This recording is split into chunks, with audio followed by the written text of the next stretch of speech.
Hey, what's going on? It's Bill Burr, and it's time for the Monday Morning Podcast for Monday, October 24th, 2016. Oh, we're getting down to it. Oh, those little kids are going to be coming by for the candy, right? Oh, those cute little kids. Yep, cute until they're about 7, and then they start thinking they know shit, right? And then they fucking start showing up. I swear to God. You know, if they're almost eye level, you know, you ought to be able to just get the fuck out of here. Go buy your own goddamn. Get a fucking paper route, you bum. Right? The first hour and a half of Halloween is great. The kids are so fucking cute. The parents are all excited. It's really what it is. Like, the cutoff for fucking Halloween should be roughly about 8 years old. And then everybody else should just go fuck off. Go put your fucking, put your virtual reality glasses on and go shoot a bunch of people. Whatever it is these kids do nowadays, I don't pretend to understand. You know, I understand they can't go outside. You can't send them outside because, there's a pervert behind every fucking tree, evidently. So don't have them outside. Have them inside. Put on some virtual reality glasses and let them just walk around in this world, just shooting up people where they're nice and safe. Right? I don't know. I was just reading this. There was this psychology magazine that I picked up during this fucking unbelievable ride back I had from Nashville. And it was all about narcissism and that type of stuff, and just how easily that word is thrown around now. How everybody, who isn't a psychologist, myself included, somehow that word hit the mainstream. I don't know when. It's been around my whole life. I think the article said sometime in the early 70s. And then everybody, this person's narcissistic, blah, blah, blah, blah, blah. And I guess true narcissists, it only affects a really small portion of the population. And they were just talking about there's different kinds of it. Like, everybody thinks it's the person taking a selfie. It isn't necessarily that person. Someone could be a total fucking narcissist, but goes the other way. And is really depressed and withdrawn and all that. And basically their pain and all of that becomes their narcissism, just fucking sitting around talking about how miserable they are. I have no fucking idea. All I know is I read it and I was just going, yep, I do that. Oh, I do that too. That's whenever I read shit on fucking psychos, narcissists, fucking lunatics, whatever the hell it is. It's like reading a fucking horoscope. I swear to God, when you sit there, and I've always maintained, people who are into astrology, you always go, you believe in that shit? Oh, yeah, I believe in that shit. And if you got the fucking paper, just say, when were you born? Oh, I was born on May the 6th. Oh, you're a fucking, you're a Taurus, right? And then go read the fucking Gemini or the Sagittarius or the fucking Blue Bonnet Bowl, whatever the fuck sign they are. You just read that one instead, and you watch them. I know it. I know exactly what that means. It means, yeah, that was for September. See, it's people why can't you just let me believe what I want to believe? So, I'm actually recording this Sunday night. I was going to record it tomorrow morning, but my lovely, beautiful, gorgeous wife is upstairs, and you know what she's doing? She's watching the reality fucking shows. And I sit there, I try to hang in there. I fucking try to hang in there. I can't fucking do it. It's so fucking depressing. I don't understand how she and Michael Rappaport can watch that fucking shit. It's fucking... She's watching one right now. All they do, they just sit around talking about stuff. Bags and shoes, and this one wants titties because her sister's got bigger titties. I wish I had tits like you. And then it's like, these are like, they don't do anything, and then they're always going on vacation to clear their head from doing nothing. I guess being on the show and being in front of the cameras and stuff, yeah, I guess that would get fucking annoying after a while. But they don't fucking do anything. And then there's this guy with a beard, and he comes walking in, and he's always acting like he's fucking got all these businesses going. He's not fucking doing anything either. They do the show. That's what the fuck they do.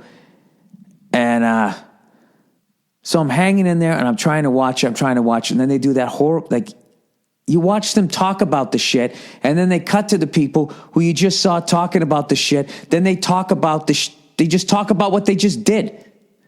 So, the one of them wants to get a fucking boob job, and they probably just had her do it, just so they could get a fucking episode out of it. All I know is in the end, when she goes to talk about it, this is when I tapped out. After listening to these fucking people sitting around talking about themselves, and just walking around with these fucking like $10,000 worth of clothes to walk into a fucking living room and sit down and talk about other clothes, right? They cut to the one who was going to get her titties done, and she sits down, and the first thing that comes out of her mouth, she just goes, "For me?" And I was just like, I got to get the fuck out of here. I got to get the fuck out of here. I can't, like, what do you mean for me? We just listen to you talk about, like, they should just go down to a fucking soup kitchen. Go ladle out some shit for a while. Then they would just talk about how fucking, it was so amazing to meet all these different people. And they're just like really, really poor. And I just felt for me, it was just so great to connect with people. And they would be doing that in full on fucking makeup with love bracelets going all the way up to their fucking, their goddamn neck. And I don't know, just after helping people like that, I just really feel like I need to clear my head and go to San Luis Obispo, wherever the fuck those goddamn people go. Jesus Christ, I don't know why she watches it. Why does she watch it? She likes great movies. She's a very smart person. I don't know. I guess, for me, I guess I watch fucking football. That's just as fucking stupid. I watch people sitting there talking about it. I guess that's the female version of it. And I have to accept that's the fucking fact. And that we are staying in this fucking house right now. And you know what's going on with this house? We thought this fucking creepy ass house was haunted, all right? We looked at it during the day. During the day, it looked great. At night, it feels like there's somebody fucking watching you. And you're hearing all these weird sounds and everything. And, we kind of figured out what it is. There's rodents in the walls of this place, like a lot of old houses. If you have an old fucking house, there's inroads there. Like, if you lived in Buffalo and you bought an old house, would it really surprise you if there was some Prohibition era tunnel underneath your fucking house? I mean, the Capone fucking characters were there, right across the river was Canada. They bring the fucking booze in. Well, out here, you got all these fucking old ass houses, mine included, which, by the way, I just went over there to see where the fuck they were and trying to rewire the thing so I won't blow up my house someday. And they told me they were done with the wiring, and I was all excited, and I gloated that there was no more fucking cloth wiring in the goddamn house. And I went on, and I look at me. Now I'm talking about my stuff. I go to turn the fucking light on. Turn the light on. And they go, what do you call it? The fucking lights that are on the wall. They're not on the ceiling, right? Whatever the fuck you call it. It's fucking sitting there, right? And I turn on the light. And it just I see this spark just go like right out the side and landed on the dog bed. And I just shut it off. I was like, all right, I'm going to bring that up tomorrow. But no, I got in there and they got the floor and now they're starting to build the cabinets. So I'm seeing the fucking light at the end of the tunnel here. So, I'll tell you, the cloth wiring never did that. But once we get this done, then the fucking house it's done. It's fucking done, and I can just live there quietly and just, stare at the fucking wall and know that there's no more squirrels in there. Like this fucking place, I don't know what the fuck are in the walls. Remember that story I told you a few weeks ago about I was over at Buddy's house and there was a mouse in the house? That was this house. And the reason why I said it was a friend of mine's house, because I didn't want to tell my wife that there was a fucking rodent in the goddamn house, because then she'd be freaking the fuck out and I'd have to deal with that shit. All right? But my father-in-law was over. It was 3 weeks later. We had a couple of beers. It was a funny story. And I just finally just said, you know what? My wife brought up that it was haunted. And I finally just said, no, honey, it's not haunted. There's fucking rodents and in the walls. I just heard one. Came walking by and I heard a bunch of shit fall down the plaster. And I know that's what it is, because when I was a kid, we had that problem in our house. And I remember we had these squirrels were in the fucking walls. I don't know how they got in there, but they were fucking in there. And So we somehow cornered one. It was behind the cabinets, and there was like a hole, not behind the like it was in the wall behind the cabinet. So all I remember was I had like this mop handle, and I'm fucking, rattling it in the hole as my dad had this, the fucking giant butcher knife trying to find this fucking thing. And he's fucking jabbing the knife in the hole, and I got the fucking mop handle going, trying to flush this thing out. All of a sudden, this fucking thing, like a rocket, runs out of the hole, right up to the fucking mop handle, up my arm, jumps on my shoulder, and just leaps off. And I was just like, ah! The fucking thing. And it had nowhere to go. And my dad cornered it, and he finished the fucking thing off. This is before PETA, Now I guess we would have been, accused of some sort of hate crime against squirrels. I have no idea, but my dad finished the fucking thing off. And, we dealt with that. There was bats in the fucking, there was an old house. The house was older than the house that, I guess it was made earlier. I don't think it was older. It was like 70 years old. Mine's fucking 90. Anyways, these old fucking houses, it's just, you're going to have guests. All right? I'm not a big ghost guy. Like, I always think it's rodents first. And these fucking things are all over the goddamn place. So, I don't know. At least I can say that about my fucking piece of shit of a house. At least I don't have squirrels in the walls. You turn the fucking light on. I'm not saying a spark won't come out and singe off half your fucking mustache at this point, but it's a process. That's what it is. All right. So anyways, as you guys might remember, I was taping a stand-up special on Friday at the Ryman, and I did it. It went great. Now I have the horrible thing where I have to go back and look at myself, which is not something I don't know. It's the weirdest thing. Like if I just taped a set and I'm just going to watch it, I can look at it. But if I know that this is going to go on to Netflix and that the general public, if they want to, can look at it, then every fucking thing that I hate about myself is just like sticking out like a sore thumb. So I'm going to have to try to plow my way through this as quickly as possible. But the shows went great. It was such an amazing night. And I got to tell you, if I don't sound excited, it's kind of like a letdown a couple days later, because now I have no fucking act. And I had such a good time. And it was so weird, like coming up to that, I was like, oh my God, I'm so sick of these fucking jokes. I got to record these and move on because I'm past these jokes. And then that night I was doing them. I was having so much fun. When the night was over, I was like, oh my God, I don't get to do this bit anymore. I don't get to do that bit anymore. I guess I can for the next couple of months before the thing comes out. But another one in the can. Joe Bartnick killed. It's going to be cool. I think we're going to have hopefully have a nice look to it. I don't know. I already looked at some pictures of it, and I'm already just going like, oh, why did I do this? Why did I do that? But I think it looks good. I fucking hate this. This is the worst part of it. It's the worst part of it. I wish I could just take a fucking drug that would make me forget that I was watching myself, and I could just sit down and be like, okay, this is somebody else's special. Put this here, put that there, bing, bang, boom, and it's done. Then I could fucking walk away from it. So, I don't know. It's the only thing I don't like about it. But other than that, it went fucking great. So, listen to this shit. So, and thank you for everybody who came out too. It really was an incredible, incredible night. Yeah, it was fucking awesome. And now I'm just sitting in the basement of this fucking rat-infested fucking house. My year is done. I got nothing to do. I got Comics Come Home is my last thing. And then I'm just fucking in town because I've been out of town all year.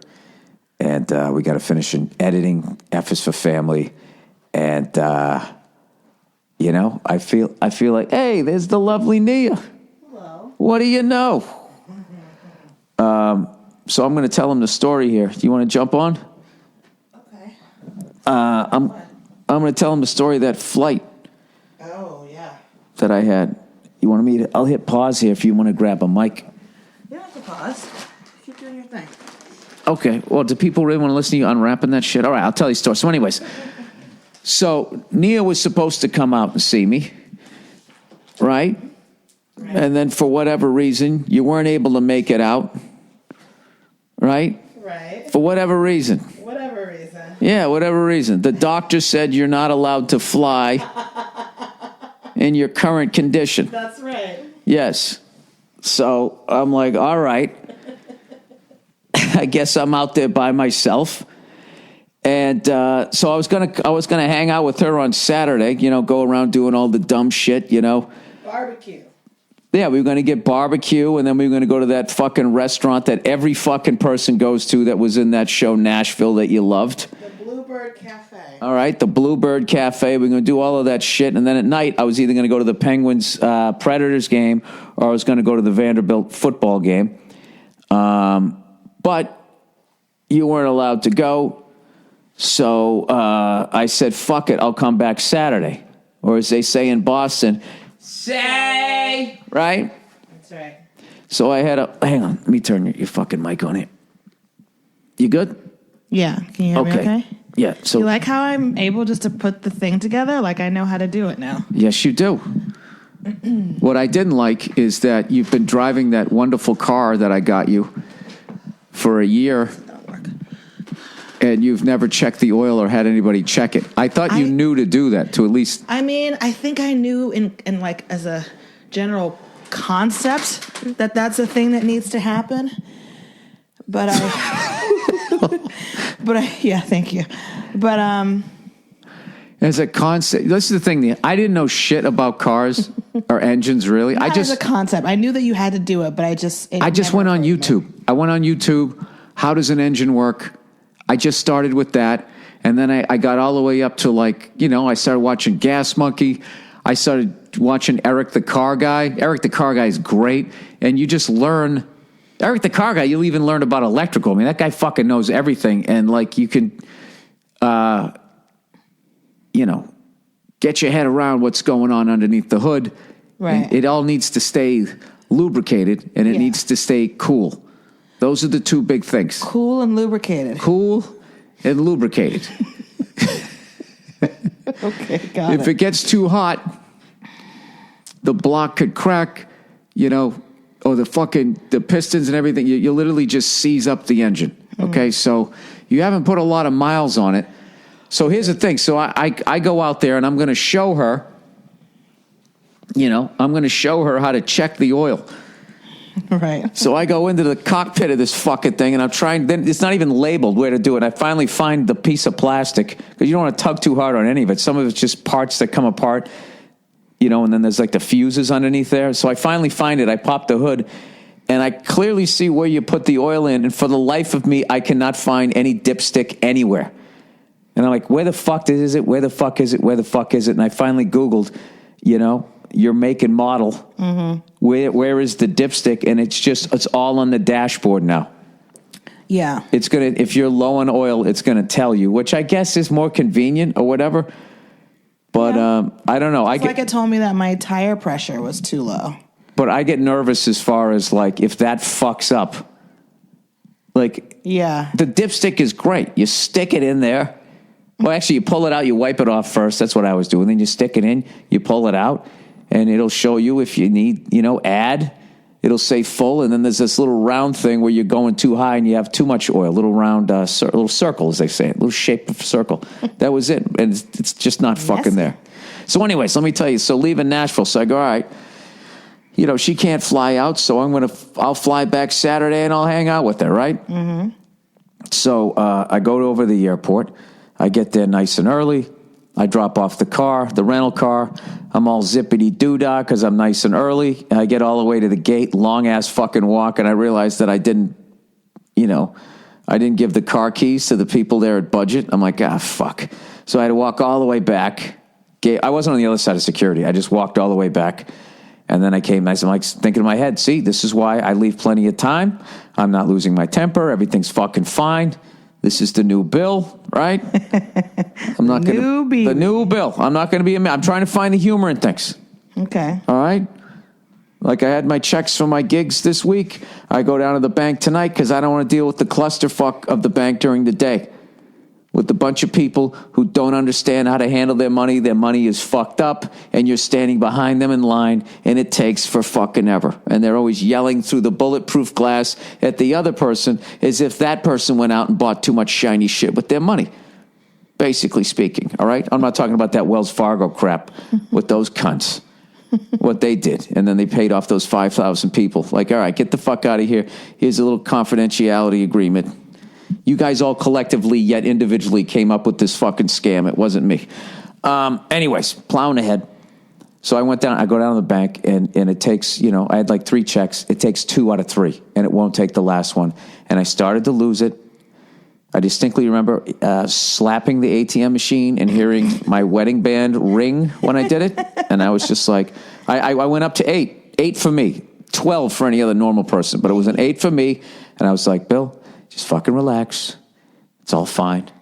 And I thought about my flight and what the fuck happened. And I was just like, this is really pales in comparison. So here's what happened to my flight. So I get on this fucking flight, right? Sitting up there, first fucking class, right? First class. But I have the stressful first class seat. It's the fucking front row. So you got the bulkhead in front of you, which means I always just have a backpack. I always shove it underneath the seat. So I get on the plane fucking relaxed. I don't have to worry about overhead space if somebody shoves 15 coats up there in a child seat, Mm-hmm. But I had the stress because, I didn't have the fucking thing in front of me. So once I got past that stress, I sat down. It's all fucking good. And we're flying back. And all I'm thinking is, fuck, man, I'm getting back. It's fucking football Sunday tomorrow. I'm going to watch the Formula One race. I'm going to watch the Patriots game. I'm going to maybe watch a little Buffalo, Miami. I got my whole thing laid out, right? Maybe catch a late college game. Shit, by the time I land, it's only going to be like 8 o'clock at night. So we fucking go up in the air. We're about 45 minutes into the flight, and I start smelling what smells like burnt popcorn. That's the smell first, and then it gets a little more fucking intense. And I'm kind of looking at the stewardesses. I'm in the first fucking row going, did one of them burn a meal? Yeah. Like, I'm smelling a burning smell, and it's starting to fuck with my eyes a little bit. And I'm not seeing any panic on their faces, so I go, it must be food. Because I know I only have a few hours flying with my license, but I know, smoke in the plane is it's not a good thing, right? No. So everything's going about normally, and then all of a sudden, I feel us descending. When I feel like the fucking wings are doing blah, blah, blah, doing that shit. And I'm like, oh, wow, we must be hitting some rough air. Because then the smoke wasn't as bad, and I was thinking, like, we must be hitting... It wasn't like visible smoke. You could smell it, and I could kind of feel it in my eyes a little bit. How old did I just sound? I could smell it. I felt it in my eyes. It was very uncomfortable. So the fucking wings are, like, doing that shit, and I'm thinking, like, oh, he probably got it, a report that there was some rough air up, and he's going to go underneath it, and then we'll go back up again. And then, like, all of a sudden, my glass with the water started sliding forward. Like, all of a sudden, I was kind of realizing that my chair was we were at like not a 45-degree angle, but we were at we were fucking descending rapidly. And all of a sudden, the stewardess just came up. She goes, can I take your glasses? We're landing. And then I was just like, oh, fuck. Something's on fire. And the pilot didn't give any announcement, no, because we were at 30-something thousand feet, and the second you smell smoke, it's like, I don't know. I guarantee you there were lights lighting up on his little dashboard there, and it wasn't saying check the tire pressure. I don't know what warning lights they have. He probably didn't want he didn't want everyone to panic, so he's just like, you know what? Let me just land this thing. No, I think he smelled smoke like there's something on fire and I'm 30,000 feet and I have to get this thing on the fucking ground immediately. But that's why he didn't say anything, because wouldn't they normally tell you, we're going to descend really quickly because of this, that, and the other? I had nothing to do with scaring us, and he didn't have fucking time. Okay. So he just fucking goes down and I'm just like, oh shit, here we go, right? So the stewardess, I didn't know we were landing because everybody had the shades pulled down. And it wasn't until my glass fucking slid forward that I was like, he's really dropping down here. Like, what's going on? So when she came over and she said, hey, we're landing now, right? We're literally 50 minutes in the flight, Nashville to LA, right? The woman next to me goes like, oh my God, we're here already? And I was like, I laughed and I was like, no. I go, we're landing. She goes, where? And I said, well, I looked at my watch and go, I don't know. She fucking lifted up the shade. I saw a river. I go, maybe that's the Mississippi. I'm going to say St. Louis. Turned out it was Little Rock, Arkansas. And she goes, well, why are we landing? And I was like, well, it probably had to do with that. Did you smell that burning smell? She's like, yeah. I go, probably has to do with that. And so she's looking around. I go, yeah, but he had total control of the airplane. But my thing that I was worried about is, I don't know about the mechanics on planes and shit, but like if there was something, whatever it burned through, some wire, some hydraulic thing, and all of a sudden he can't control it. And next thing you know, we're upside down like in that Denzel movie, Yeah. Yeah, when you lose the rear stabilizer, the dumbest shit ever that he's able to flip it back over and land, Hollywood movie. Yeah, once it's up, like you're fucked. Nobody can land that. Not even Sully, right? So we start fucking coming in, and we're in Little Rock. I don't know it's Little Rock, and all I see is this fucking river. And, those things you can only see out the side. And I'm just thinking, get it on the ground, just get it on the fucking ground. And all I'm seeing is this fucking, that's the rodents in the wall. Okay. There's one like right above your fucking head. Jesus or it ran by. I think it's a corridor. But I don't know if you guys can't hear it. You just hear plaster falling. I think they ate through the air conditioning duct and they just sort of run back and forth, Dude, okay. All right. So anyway, I'm almost dying in a plane crash here now. So the fucking thing comes down. And all I see is the river, and that's what I started thinking of. Like, if this motherfucker puts this thing in the water, all right. All I'm thinking is stay conscious. You have to fucking stay conscious. And that fucking door is right around the corner, provided, he doesn't smash the whole thing up and you can't open the door. And then I got to fight my way through all these other fuckers, and I'm going to drown. But then I see the runway. He lands the thing, and then I'm just like, please, reverse engines. Those things kicked in. Then once we stopped, I was like, okay, all right, fine. I live, right? So we go over, we taxi over. There's a fire engine, one of those, and there's only one because it's Little Rock, Arkansas, right? This little fucking fire engine comes over. We go to deplane. They're like, deplane, there was smoke, blah, blah, blah. The captain came on, and he finally said, I had my hands full up here. I'm sorry I didn't make an announcement, meaning like it was a serious fucking thing. Yeah. So as we go to get off, there's two guys in the giant fucking asbestos suits. They look ridiculous. They look like they were beekeepers. So they didn't look like firefighters. And we go to get off, and as we get off, the ticket agent person is like, okay, they're going to check to see if the plane is still fine and blah, blah, blah. And all I'm thinking in my head is like, dude, the fucking thing was on fire. Something was on fire. There's no fucking way we're getting back on that. There's people walking in with the beekeeper suits. It's over, right? So we sit there for about a half an hour, and they finally come on. They say, okay, here's the deal. We need to get a new plane. The plane that we're going to get is 2 hours away, but the crew is an hour away from getting to the plane. So it's going to be about a 3-hour delay. And, people were kind of cool, but there's those, the 15% like, this is ridiculous. What kind of way you to run an airline? Giving them shit. Yeah. Okay? Giving them shit. It's like, dude, the fucking thing, I don't know what was on fire, what was smoldering, but it was smoldering at 30-something thousand feet. And the fucking pilot just got us on the ground, and we like a stud, and we didn't die. And now you're fucking bitching? Yeah. Go up to the bar and shut the fuck up, right? So there's one guy there with his purple shirt, and he's fucking breaking his neck, shaking his head like, oh, it's unbelievable. And you know the deal. You know the deal. If they say it's going to happen in 3 hours, that means it's going to be about 12, right? So we go into the bar, and I watch Auburn kicking the shit out of the Razorbacks. Then I watch the Cubs get into the World Series, and they just keep going like, well, it's not now. It's looking like 9:30.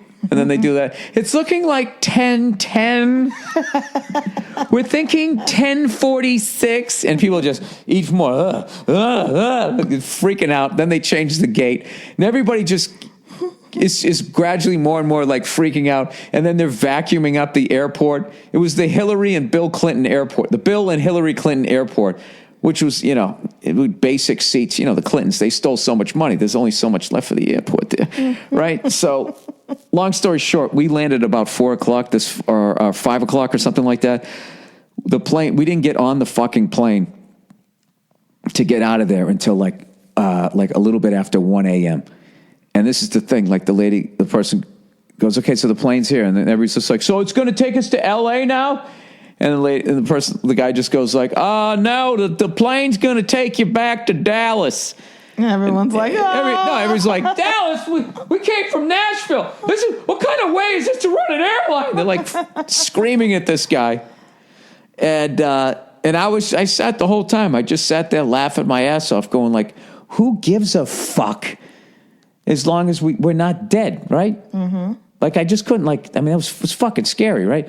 So they ended up flying us into Dallas, and we land, and we're like, this is the plane we're taking to L.A., right? They're like, absolutely. And we land in Dallas, and they go, okay, we're going to need everybody to get off the plane. And everybody says, oh, Jesus Christ, you got to fucking kidding me. There's one guy here, this guy, they can't possibly think we're ever going to fly this airline again, right? I'm like, I'm absolutely going to fly it again.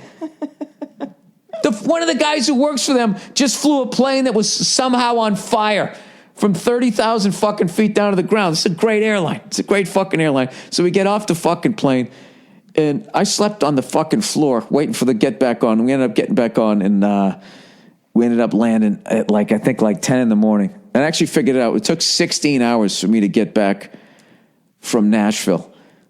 And from here to Sydney, Australia is 14 hours. So I literally could have flown to Sydney, got a connecting flight, and got my ass down to Melbourne. But you know what, Nia? I didn't burn up in a plane. That's all I just kept thinking. The fact that you didn't flip out is still kind of amazing to me. But the thing is with you is that when big things like this happen, you are so calm. You are just very relaxed, and you have a lot of perspective about it. And you're like, well, but this and this and this, so this and this and this. But God forbid there's a new operating system on your phone. It's yep. You have the meltdown of I would put everybody, sugar crash. Everybody who flipped out about all of that airplane shit, I would have put all of them to shame. Over, a new operating system on your phone. I can you lose it. I can sit for 16 hours in an airport. I had a great time. I went in, I sat down, I watched the Cubs. I'm sitting there going the Cubs literally have not been to a World Series. They haven't even been there.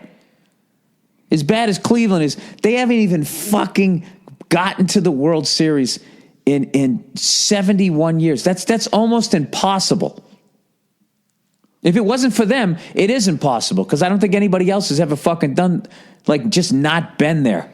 I would have been crying out of frustration. I would have been so tired and hungry and frustrated and all Nia, these things. The fucking plane was on fire. No, I get it. It was smoldering. Understand. Something was burning, and everyone was sitting there going, who had one of those fucking Galaxy 7 phones in their right, exactly, the Samsung. Yeah, that they checked. That's what I was thinking, because there was that thing with ValueJet where something caught on fire underneath there, and it burned through whatever controllers they had, and that thing crashed into a fucking swamp. Did you say? And some of the bodies got eaten by alligators. Oh, Jesus. Did you say that somebody... Give a fuck that I'm sleeping on a floor.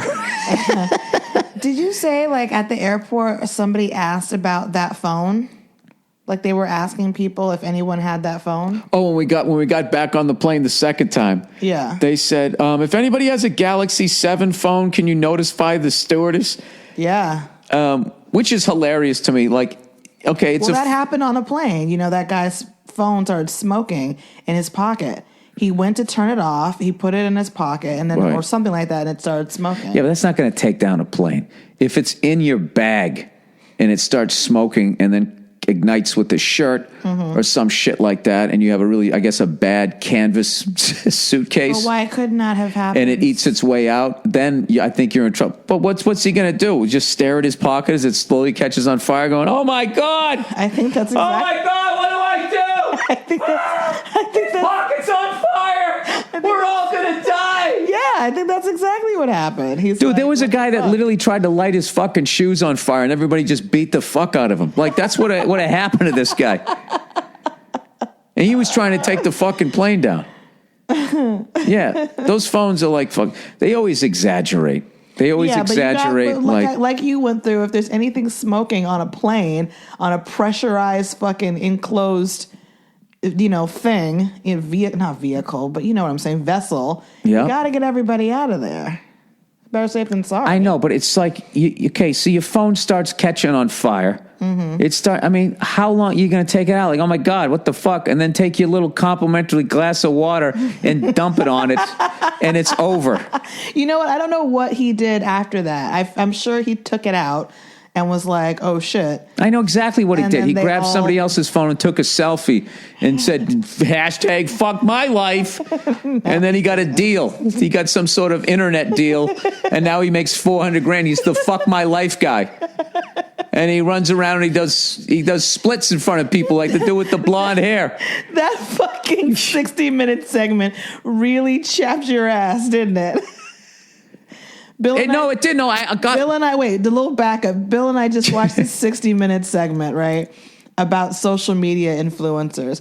And so there's these kids on there because, they're millennials or whatever, with the exception of Kim Kardashian. But the other people on there are these young people that, have all these viewed Vines and Snapchats and everything. And so companies are paying them insane amounts of money to do advertising for. And one of them is this blonde kid whose name I don't remember. He's fucking hilarious. And he does these splits in front of people. Random locations. He's like at the Wall of China, the Eiffel Tower and everything. And he has all these like views. So he gets No, I thought all those kids are funny. What drove me nuts about it was how the reporter just couldn't get his head around it, going like, so then you get 6 million views and people want to advertise in that? I told you, 60 Minutes is for old people. It's like, fuckhead. You're on a TV show. There's advertising on your TV show. The amount of viewers that you have is how much you can charge for ad space. Why would this be? He just couldn't get his fucking head around it. He's explaining it to the people that are watching 60 Minutes, which are older people generally. They have older correspondents. They're explaining it to our parents. They're not explaining it to us. You're letting them off the hook. You're letting them off the hook. They're doing it. I'm telling you. You're letting them off the hook. They're doing it for like 60, 70 plus year old people. That reporter was exactly who I thought he was. No. And I'm telling you. Off the hook. I'm telling you. There is a reason why they're so like. All right. Well, maybe because I get it. Maybe because I get it. Yeah, you get like impatient with it. That's for old people that are like, you do what with your phone? I fucking have a podcast. It's a radio show on the internet.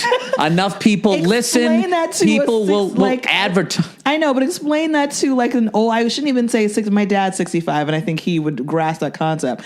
But like, think about the most older people who are not LA, New York, who are just not savvy about that stuff. Like, they don't get it, and they probably don't necessarily. And the kid's still like, get it. oh, and then I fucking do this, and I wear a Jimmy John shirt. Yeah, and he's like, and then they pay you for that. It's like, dude, half the fucking bands this guy's going to see, like, there's advertising at the shows. The Rolling Stones have like Bud Light in the background, right?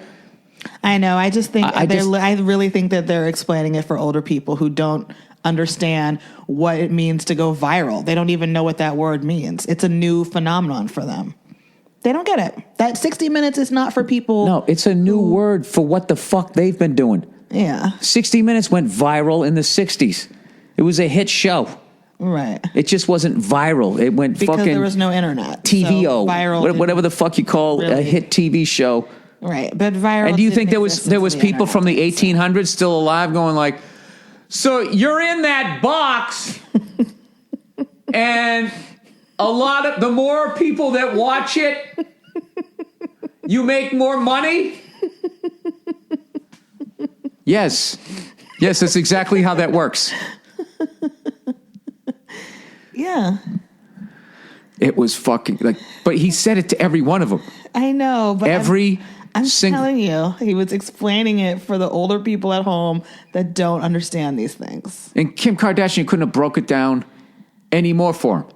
And he just couldn't get his fucking head around it. He's like, so you don't sing, you don't dance. He's like, no, I just like, it's a lifestyle. I'm a brand. Mm-hmm. And it's like, dude, you're literally interviewing her you're taking the fucking time to interview her. She obviously has some sort of fucking clout. I've never seen a guy so in the eye of the storm and he's out there with like sunglasses on, like looking for the sun. It's windy out and a tree could hit me in the head. Like he just couldn't get his fucking head around it. It was driving me up the fucking wall. Driving me up the wall. And then also like people acting like these little things were these high concept fucking bits. They're not. They're quick little fucking things. Like that dude going, I can do the whole Batman, Superman, what if in 4 seconds. Yeah, of course, yeah. Everybody said that. Yeah, Superman would just fuck him up. That was it. And then the old guy was going like, so like that's what you think would happen? Sorry. That and when you were watching your reality show, I tapped out when that girl finally just goes, for me, after she'd just been talking about herself. And then she's going to talk about herself, talking about herself. I had no idea my mom was that frustrated, that it affected her that way. And I just feel like, for me. I know, I really do hate that. Just for me, I just feel like, I just feel like is not a great way to start a sentence. You should just say, I think, I feel. For all me, of that reality show speak that you watch, you know, and that made me feel a certain kind of way. Some type of way. Made me feel some type of way. It's always so fucking vague, but some type of way never means happy. No. Why can't you just say it fucking pissed you off? Maybe because this is a nicer way to say it. Right. Maybe because you don't want to get into your specific emotions. So you're like, it just had me feeling some type of way. Oh, no. There is not one woman on any of those shows that does not want to get into how they're feeling emotionally. That is what the entire fucking show is. I don't know. I think it's just the way young people are speaking now. They don't say that made me frustrated or I was really angry. No, that was like a. You just say I'm in my feelings. You say no, I'm really in my feelings. She was really in her feelings about it, or I feel some type of way. That's what people say now instead of saying. I'm those Real Housewives were talking like that, and they got like 20-year-old kids. Well, because they're trying to be. I don't know. You know what I'm being right now? I'm being the old guy in 60 Minutes. I just can't get my head around it. Why so anybody. You say, I feel some type of way instead of saying I'm upset. So no matter how great their lives are, they're always going to yell at each other and pull each other's hair. I'm doing that. Yes, Bill. That's what the fucking show is. And you enjoy this? Yes, Bill. That's why I watch it. All right. Hey, Nia, you know what? Fair enough. Mm-hmm. Fair enough. You feel some type of way about all this, don't you?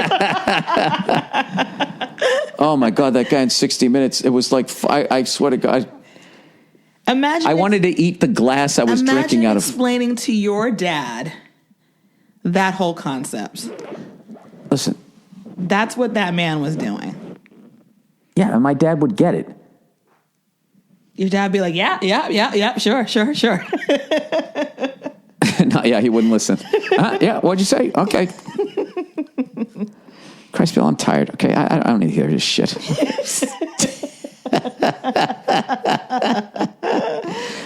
Oh, I shouldn't tell this story, but I'm gonna. What story? I can't tell it because there's too many people I have to fucking protect. All I can tell you is that the authority figure called the house and said, shit. He said, listen, I can't prove it, but I know your son did some, X, Y, and Z. Oh, right. And then my dad goes, what do you mean? He goes, what do you mean you can't prove it, but you know he did it? And he goes, oh, Christ, I don't have time for this shit. And he hung up on him. He was the exact opposite of, I'm going to get involved with this shit. Like, I really love that response. No. My family, we're all loners. Big family, but we all just do our own shit. And last thing, like the same way I don't want to like the way I've been paying for 3 cell phone numbers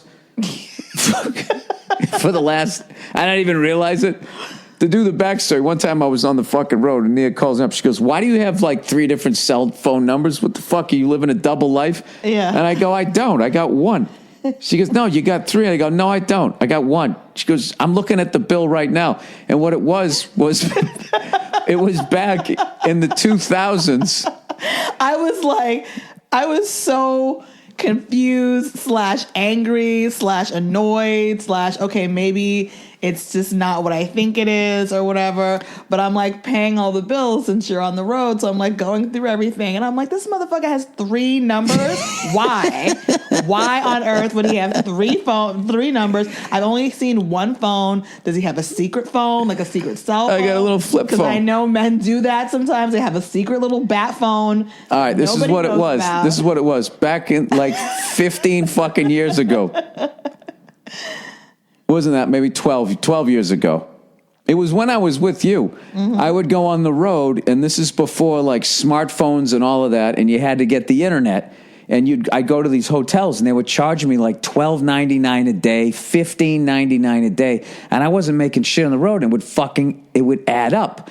And that was still back when you'd get sides for your auditions emailed to you. Then you had to go down to the thing in the lobby and business center and print it out. So they came up with these little things. They look like hockey pucks. These little round things that you'd get your own internet. I think Bobby Kelly, dude, you got to get this, dude, right? Oh yeah, my dad had one of those. Yeah, and you plug it in, and it came with like a phone number or something. Okay. So I got one of those.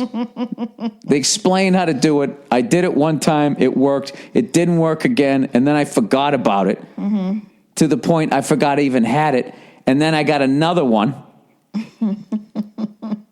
And then that one, I just, after a while, I just got a smartphone. And I never look at my bill. I just look, what does it cost? Yeah. So then, years later. So you've been paying for this number. I've been paying extra $50 a month. And they're still on my bill. When are you going to take it off then? I don't want to. I would rather pay $50 a fucking month than have to sit there and I'm not going to get upset. I can't fucking deal with calling up and going, I need to cancel this. I am no longer using That's not how it works, though. You go in and it goes like, it's the robot.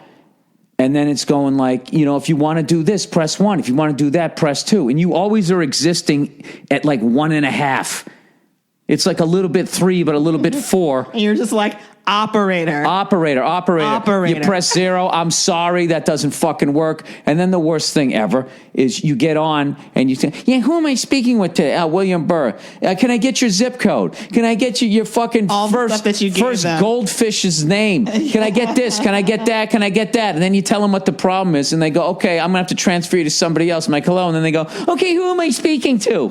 What is your zip code? What is the name of your It's like, I just fucking told you. See, here I go. I fucking told you all that shit. And I don't want to deal with that shit. So you'd rather continue to pay this bill for the rest of your life? No, I want to take them off. Of course I want to take them off. I just, that's not my top priority, Nia, is not fucking call. You saw when I tried to get the NFL network. I was on the phone for fucking 90 motherfucking minutes with people in Southeast Asia who didn't even know what it was hockey.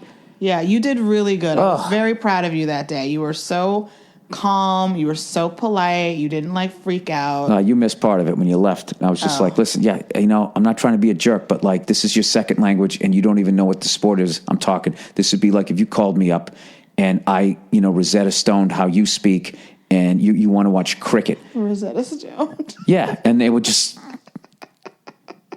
She just goes, I'm sorry, I'm in Asia. Is that going to be a problem? And then I felt bad. I was like, no, it's not a problem. You know what I'm saying? She goes, no, I get it. She was actually great. The first person was a fucking idiot. Wasn't a fucking idiot. He just was not a smart person. He lacked the tools for that situation. So no, I have to do it. There's so many fucking... If you knew the amount of fucking money that I throw away because I don't want to deal with the infrastructure. Right. The amount of times I've bought a plane ticket. Okay, I buy a fucking plane ticket and then the thing gets canceled and I don't go. I don't call up. I just eat the price of the ticket. I do it all the fucking time. all the fucking time because I am not going to www.delta.org. I'm not fucking doing it. I'm not doing it. Your travel person do it. Like when I wasn't able to go to Nashville, I emailed her and I said, I'm not able to go. And then I'll get a note. Oh, good. I thought I ate that ticket. No. And she's like, I'm going to cancel it. And I said, I'm going to get a note from my doctor. And so maybe we'll be able to get reimbursed. And she's like, yeah, I just canceled it. Like, let me know and we'll do what we can. I literally, I think I paid for a hotel room Sunday night because we were going to be there through Sunday night. Yeah. And rather than just stopping at the fucking front desk and just dealing with that, I just leave. You never check out. I don't check out. You never do like the, hi, I'm leaving. How was your stay enjoyable? You just fucking I leave. Walk out the door. And I'm just like, wait, don't we have to check out? You're like, don't send me the bill. They'll figure it out. You never take the time to check out. You're the first only person I know that doesn't go down there and is like, okay, goodbye, I'm leaving. Here's the key. See you later. You just fucking walk No, I just leave. I've done that with like rental cars. One time I got so shit-faced so late into the night and I didn't realize I had a 6 a.m. flight. I got up and I was still drunk and I was like, I can't fucking, I tried to drive. I was like, I can't drive. And my GPS wasn't working because I was in like fucking, elk deer, fucking Montana or some shit. I was up in Canada. Elk deer. Yellowknife. They have all that shit. They're like us. They wiped out the Indians and then they just name shit after them to make themselves feel better. Right? No, we didn't do that. Like us? Canadians. Well, like white people. Right. Yeah, you're not included in that. No, I was going to say. Watch a Trump rally. You're not a part of that. So, anyways, I remember one time I gave the keys to the guy at the hotel. I go, hey, can you take that back for me? I'm too drunk. Yeah, don't fucking worry about it. And I was so fucking shit-faced that when 2 weeks later they called me up going, yeah, where's the car? I was sitting there and I always give a fake number. Right. So I'm like, what do you mean? I brought it back. How the fuck did you get this number? Leave me alone. They're like, sir, it hasn't come back yet. I go, I dropped it off. I just kept hanging up on him. And I don't know, there was something the third time they called, I finally was just started thinking. I was just like, wait a minute. Did I bring that back? And I called up Verzi. And I was like, Verzi, did we bring that car back? And he was just like, oh, dude, I don't know. I don't remember. Because he was, we were all pretty we were out there. And Bartnick couldn't remember. And then I was just like, wait a minute, dude. There was a gig I did, and I gave the keys to someone at the hotel. Was that gig? And then we figured out that it was that gig. And then they drove down, and it was sitting there. That cost me like $1,200.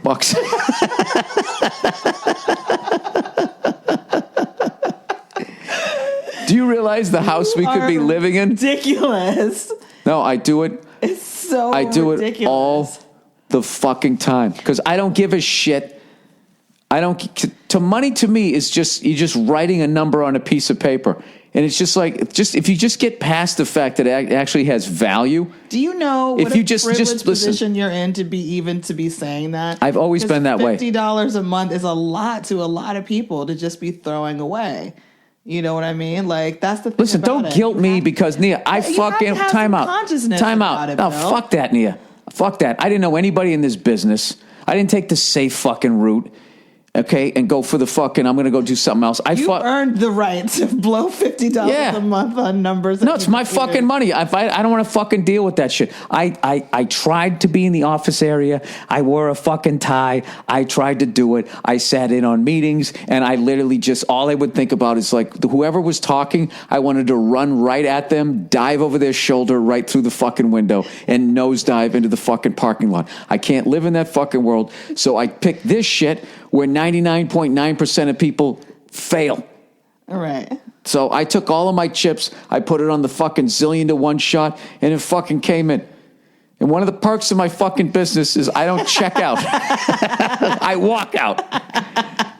I don't want to talk to you. I fucking hate when I get into the fucking, just leave me alone. That's the thing. Just you don't want to talk to anybody who's like, hi, can I help you? Let me get this right. You don't ever want to deal with any type of customer service on any level. No, leave me Even alone. if they're helping you, you don't even want to deal with them. No, just leave me. I hate when I check into a hotel and then there's a phone call and you pick up, hello. Oh, hey, hi, Mr. Burr. Just checking to make sure everything was all right I with know your you room. hate that It's just so like much.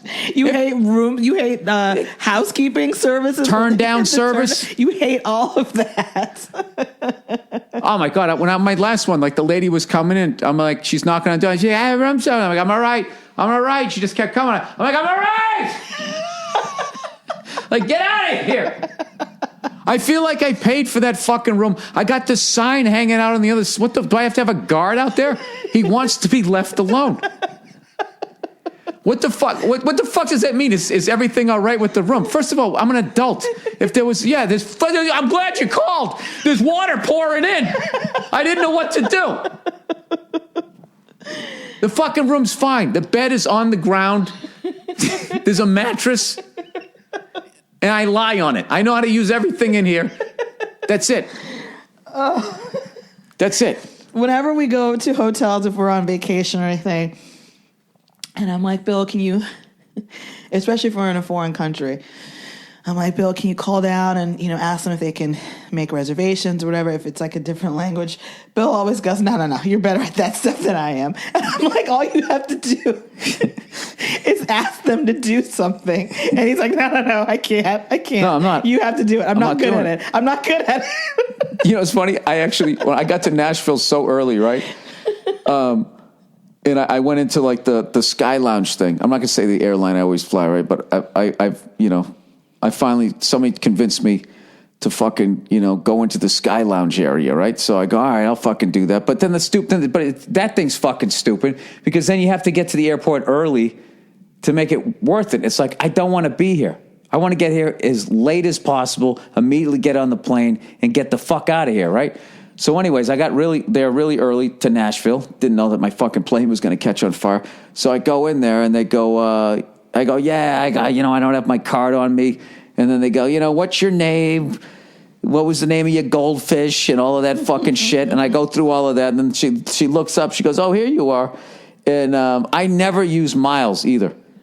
That's another thing. I always get miles, but I've never used them. Yeah. Because I don't want to go on the fucking website and deal with all that. How much does it cost?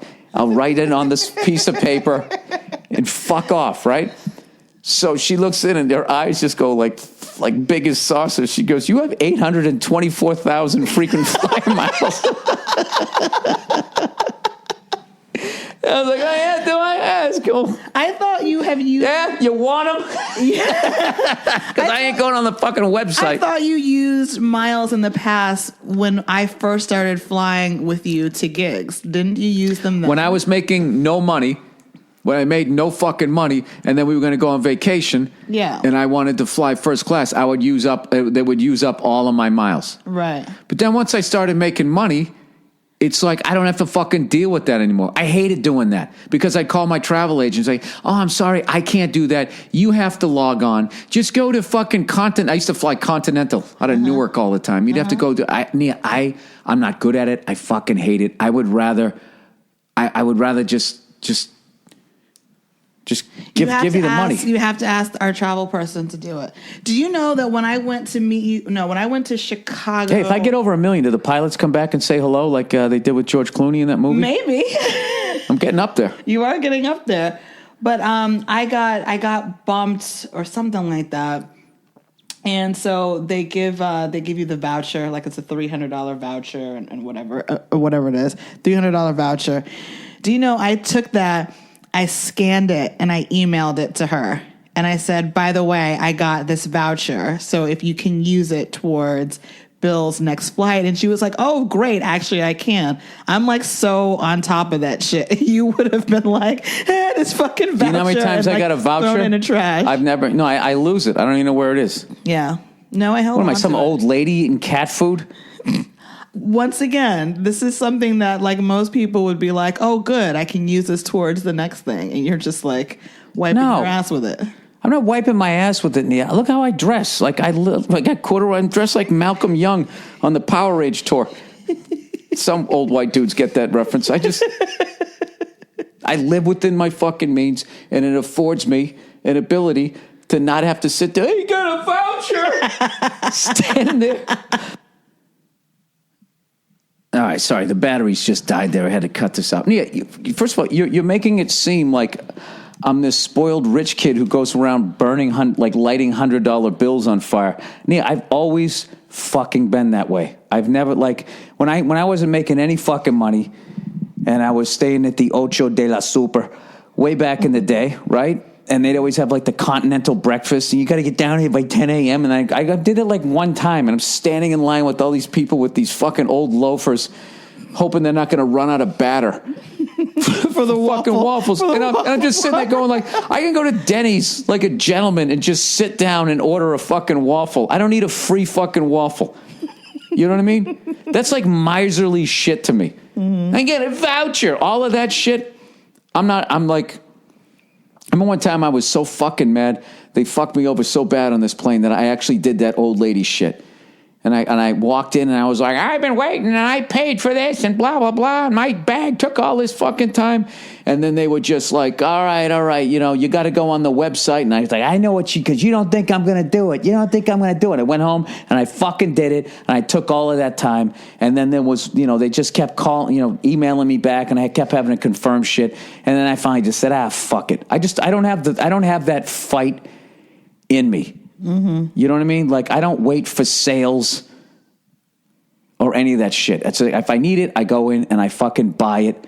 And whatever it costs me, if that means I can't do something else in my life, I just won't do that. But for me, you cannot put a price on getting that over with as quick as fucking possible. Yeah.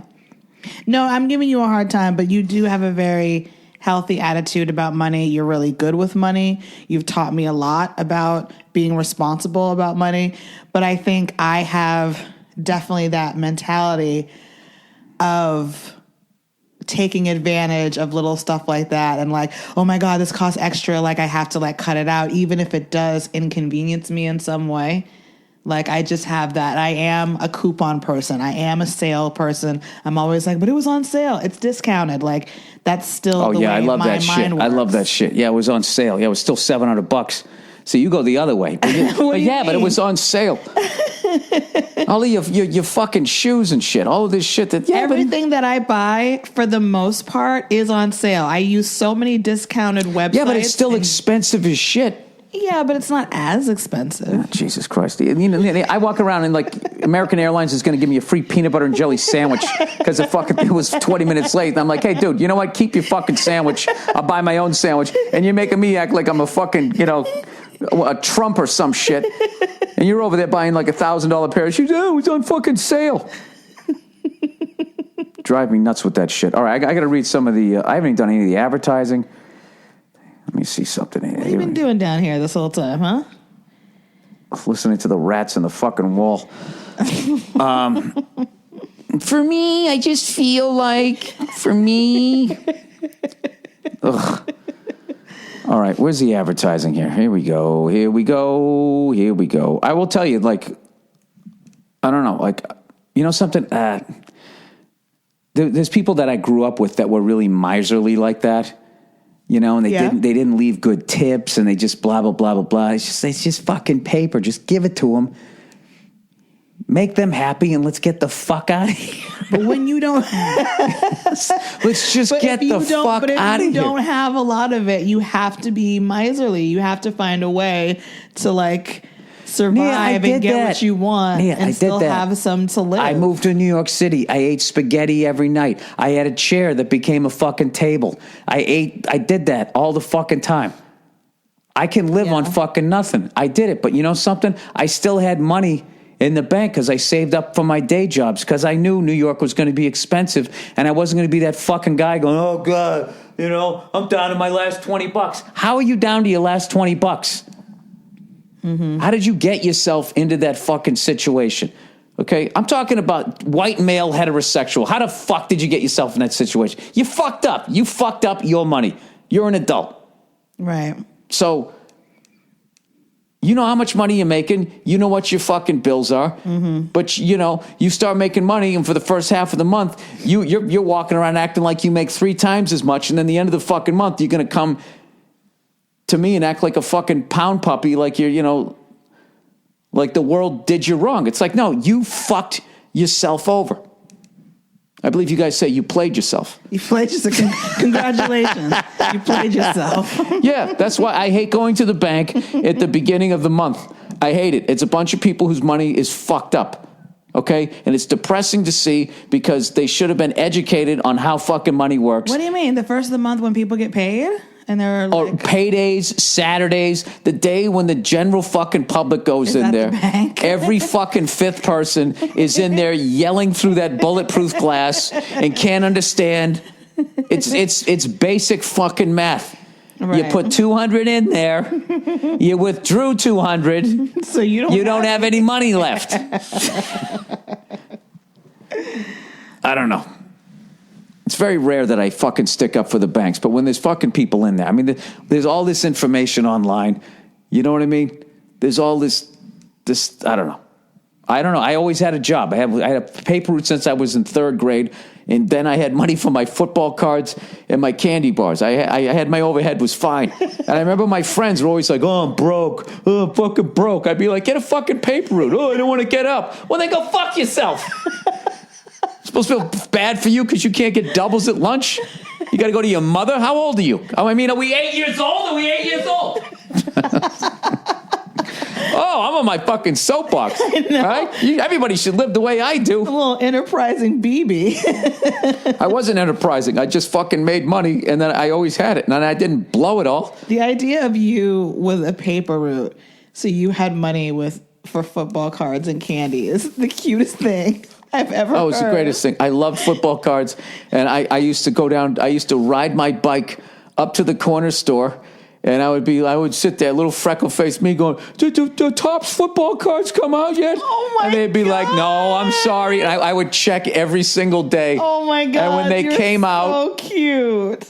When they came out, me and all my friends would buy them, and then we'd sit there, trade them, and stick in the big fucking piece of shit gum that they had that always fucked up the football card, usually the best one in the pack. And you'd sit there and cut the roof of your mouth because you're trying to chew it down. And we would just sit there and, root beer, candy, just all fucking sugar. Yeah. Just going through. I got Bob Greasy. I got O.J. Simpson. I got Walter Payton. All these guys way back then. Randy White. Jack Lambert. I still remember all their names. It was fucking great. Robert Newhouse, rest his soul. So cute. Yep. I used to make like $6 a fucking week. I was loaded. Oh, that's a lot. No, I was fucking loaded. How old were you when you started the paper route? 3rd grade?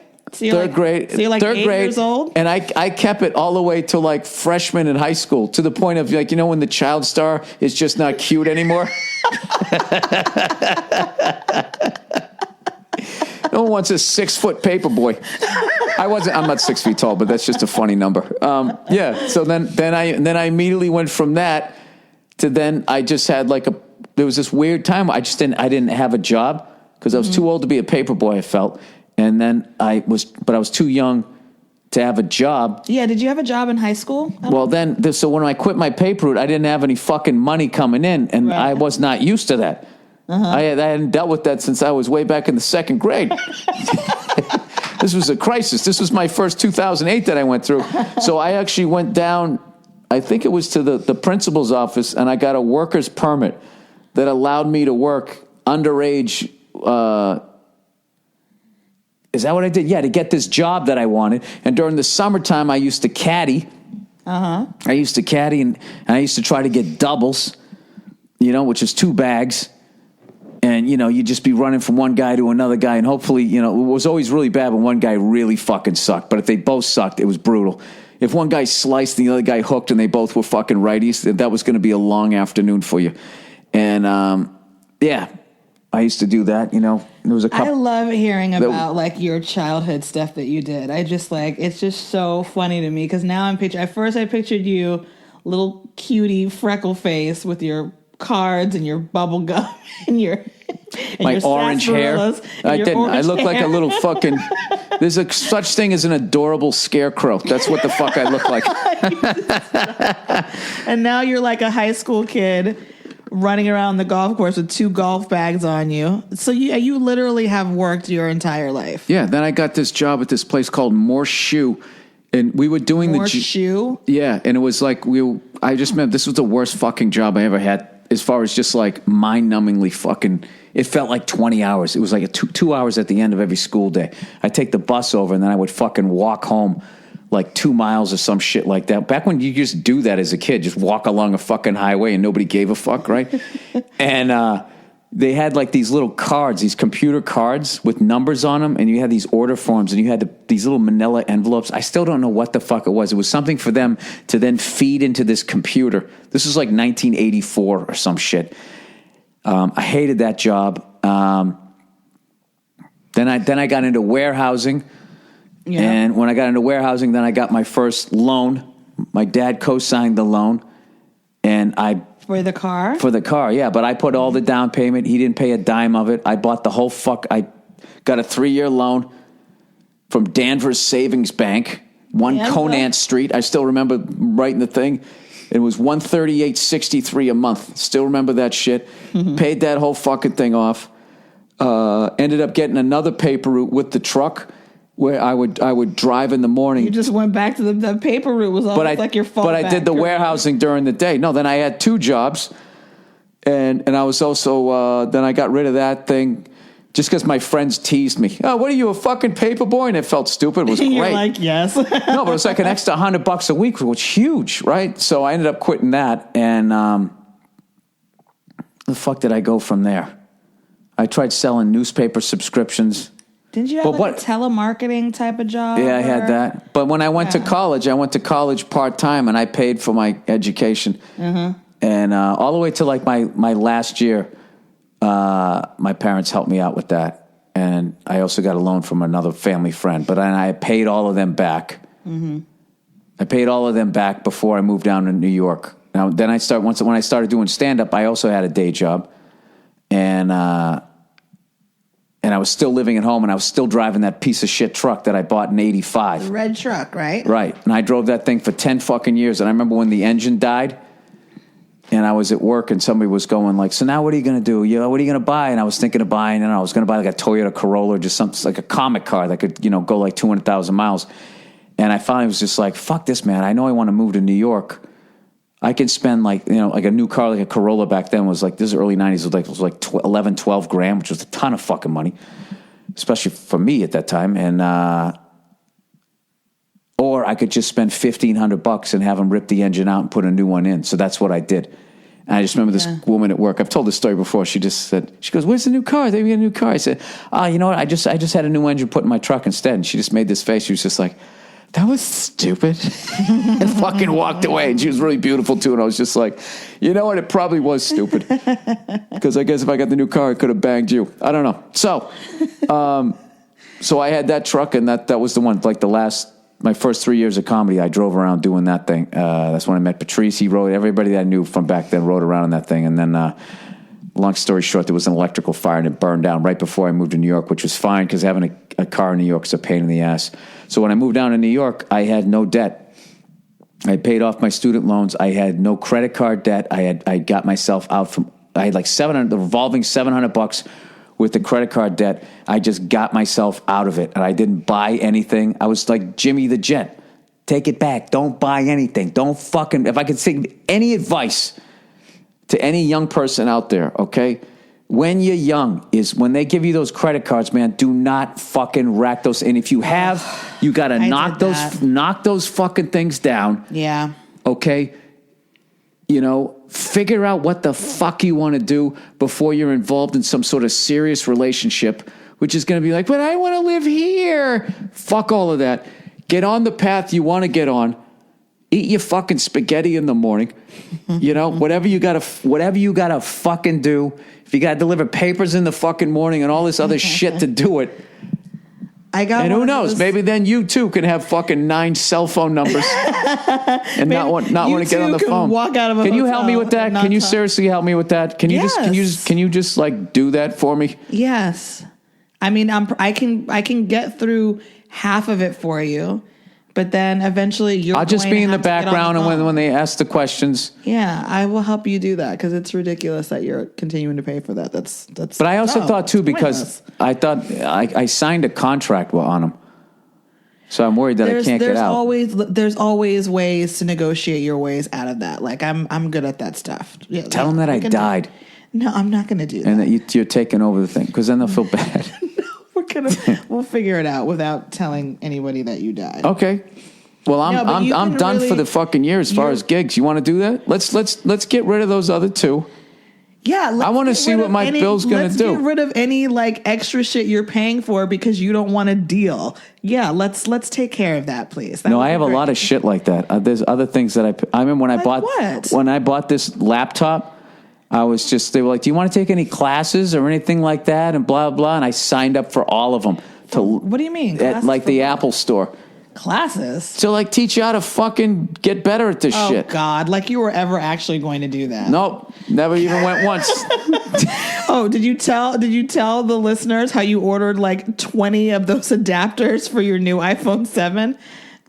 No, what I did was I was so mad that I ordered 5 of them. and then they were just like, yeah, it's going to be 10 business days. And I was like, fuck, I can't listen to my music for 10 days. How am I going to get through my workout? And then the next day I drove down to the Apple store, and then they had a bunch of them. So I said, fuck it. And I bought 5 there. And now when I came back, I got another 5. So now I got 10 of them. This is what you married, Neil. Complete waste of money. Again. It's not a complete waste of money. All right. Well, good. Well, it's a good thing I got advertising here so I can fucking blow it on all my cell phone numbers and adapters. All right, Blue Apron, everybody. Oh, Jesus. Do you ever get hungry? Sure, we all do. For less than $10 per meal, Blue Apron delivers seasonal recipes along with pre-portioned ingredients to make delicious home-cooked meals. Blue Apron knows that when you cook with incredible ingredients, you make incredible meals. So they set the highest quality standards for their community of artisanal suppliers. What does artisanal mean? You know what? I'm not sure. I think that means you work for yourself. Family-run farms, think it means that. fisheries, and ranchers. You're an artist with food, right? Yeah, whether it's maybe. Japanese ramen noodles, wild-caught Alaskan salmon, or heirloom tomatoes, Blue Apron is bringing you the best. Additional copy points feature as desired. Well, if I can skip this shit, I will. I was going to say, I don't think you're supposed to read that part. New recipes are created weekly and are not repeated within a year. I think that's cool. Choose your meals from a variety of recipes or let Blue Apron's culinary team surprise you. Holy shit! Customize your recipes each week based on your preferences. Look at that pork chop. Oh, my God. Choose delivery options to fit your needs. I'm not even going to say it. Choose delivery options to fit your needs. Put it in my ass. Sorry. There's no weekly commitment. There's people out there, Nia, that's how they want their pork chop delivered.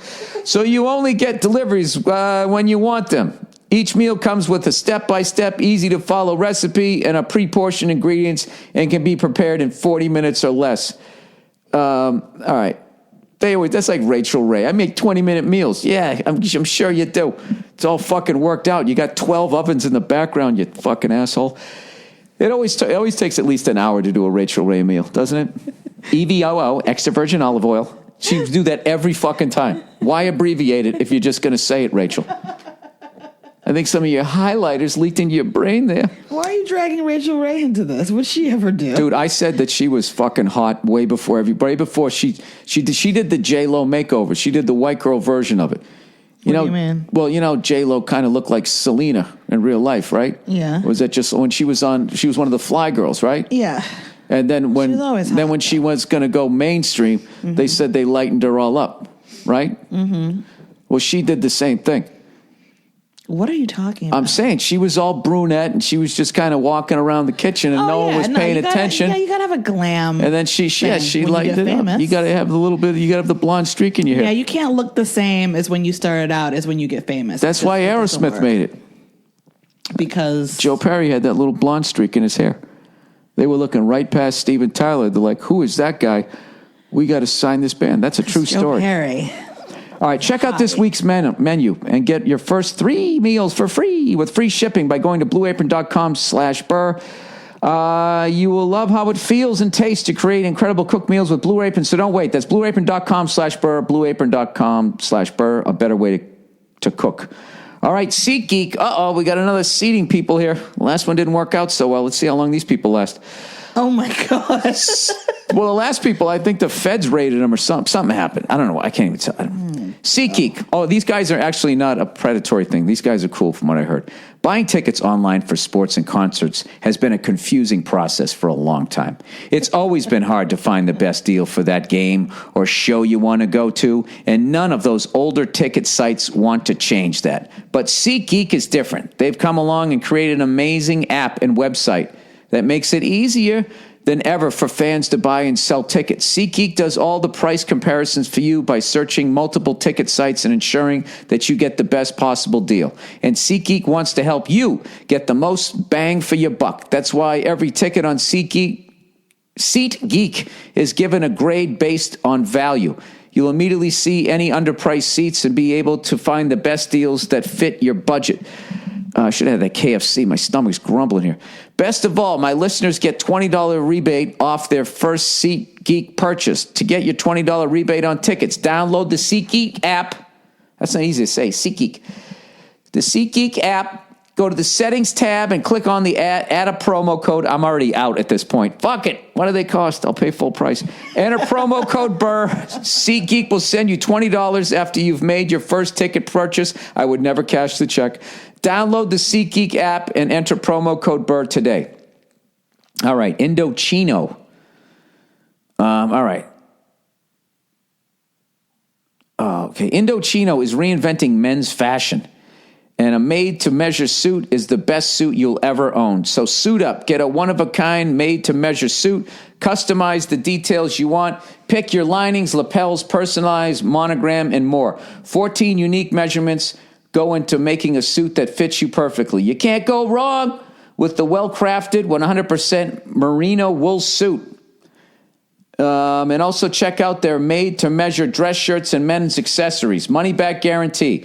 Today, my listeners get any premium suit for $3.99. That's up to 50% off at Indochino, whatever the fuck it is. INDOCH. It's probably Chino.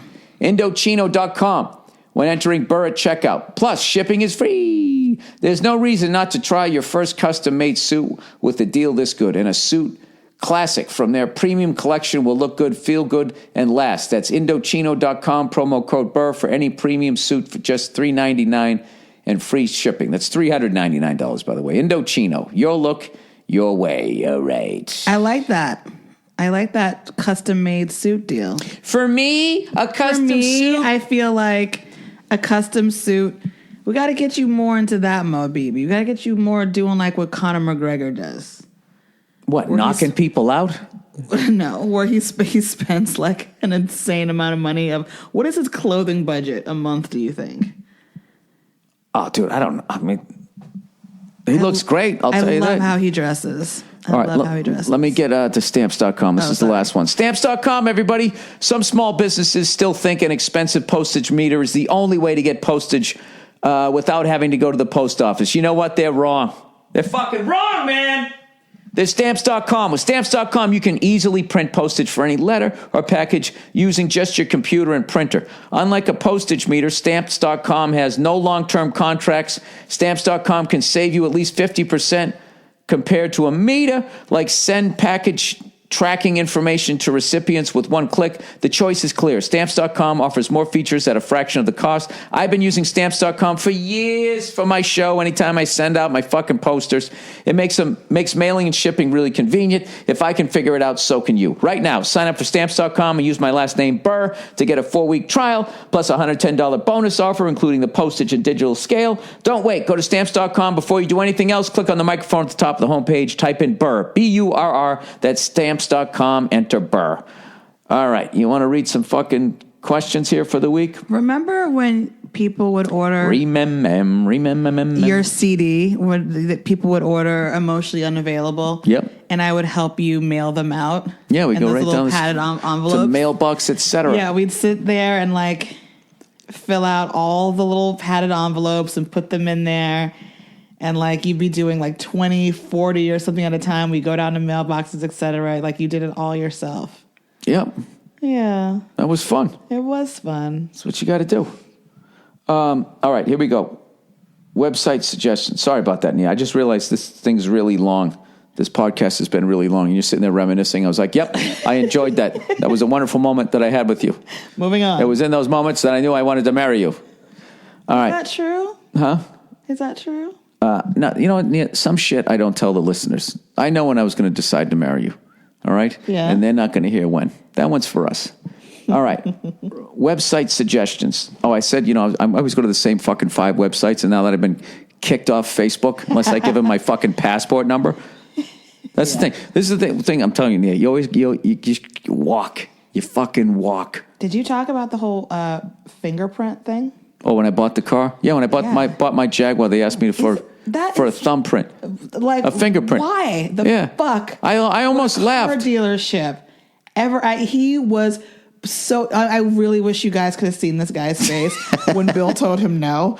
He didn't know what to do. Like he was really, his brain kind of broke for a minute because he was just like, and you're like, yeah, I'm not giving it to him. Yeah, what are they not going to sell me the car? Because I'm gonna... Yeah, no, of course they're going to take it. But he was just so used to people being like, oh, okay, well that's weird. Okay, whatever, and just getting it over with. And you just kept being like, no, I'm not doing it. No, I said I'm not giving my fingerprints to a car dealership. Yeah, and he's like, no, it's for your security and this and that. And you're just like, I'm not doing it.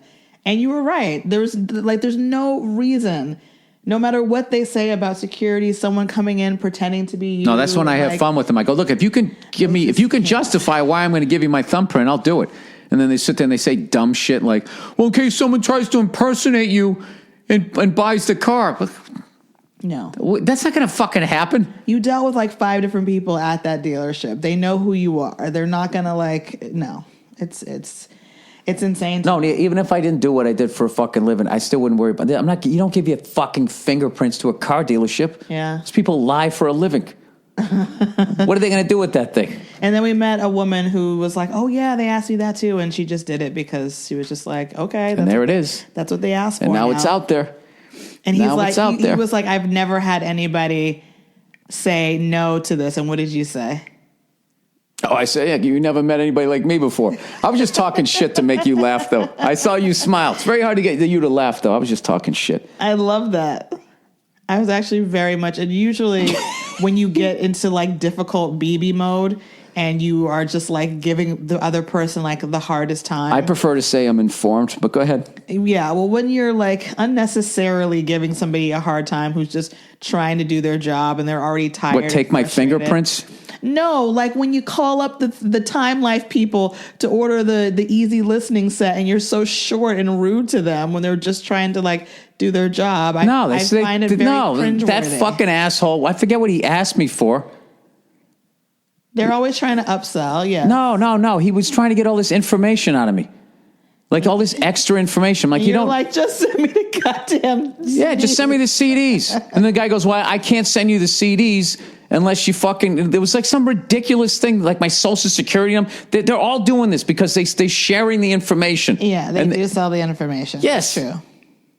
Yeah, and they don't give a fuck what they expose me to as far as identity theft. So I go, I'm not fucking doing it. Then the guy goes, this conversation's over. I go, yeah, well, then it's over. Go fuck yourself. I hung up. I was totally within... You always paint me out as a bad guy, Nia. My world, I'm always the victim. Yeah. I'm always the victim. That's certainly true. All right, website suggestions. Because I was always saying I always go to the exact same website. All right, Reddit.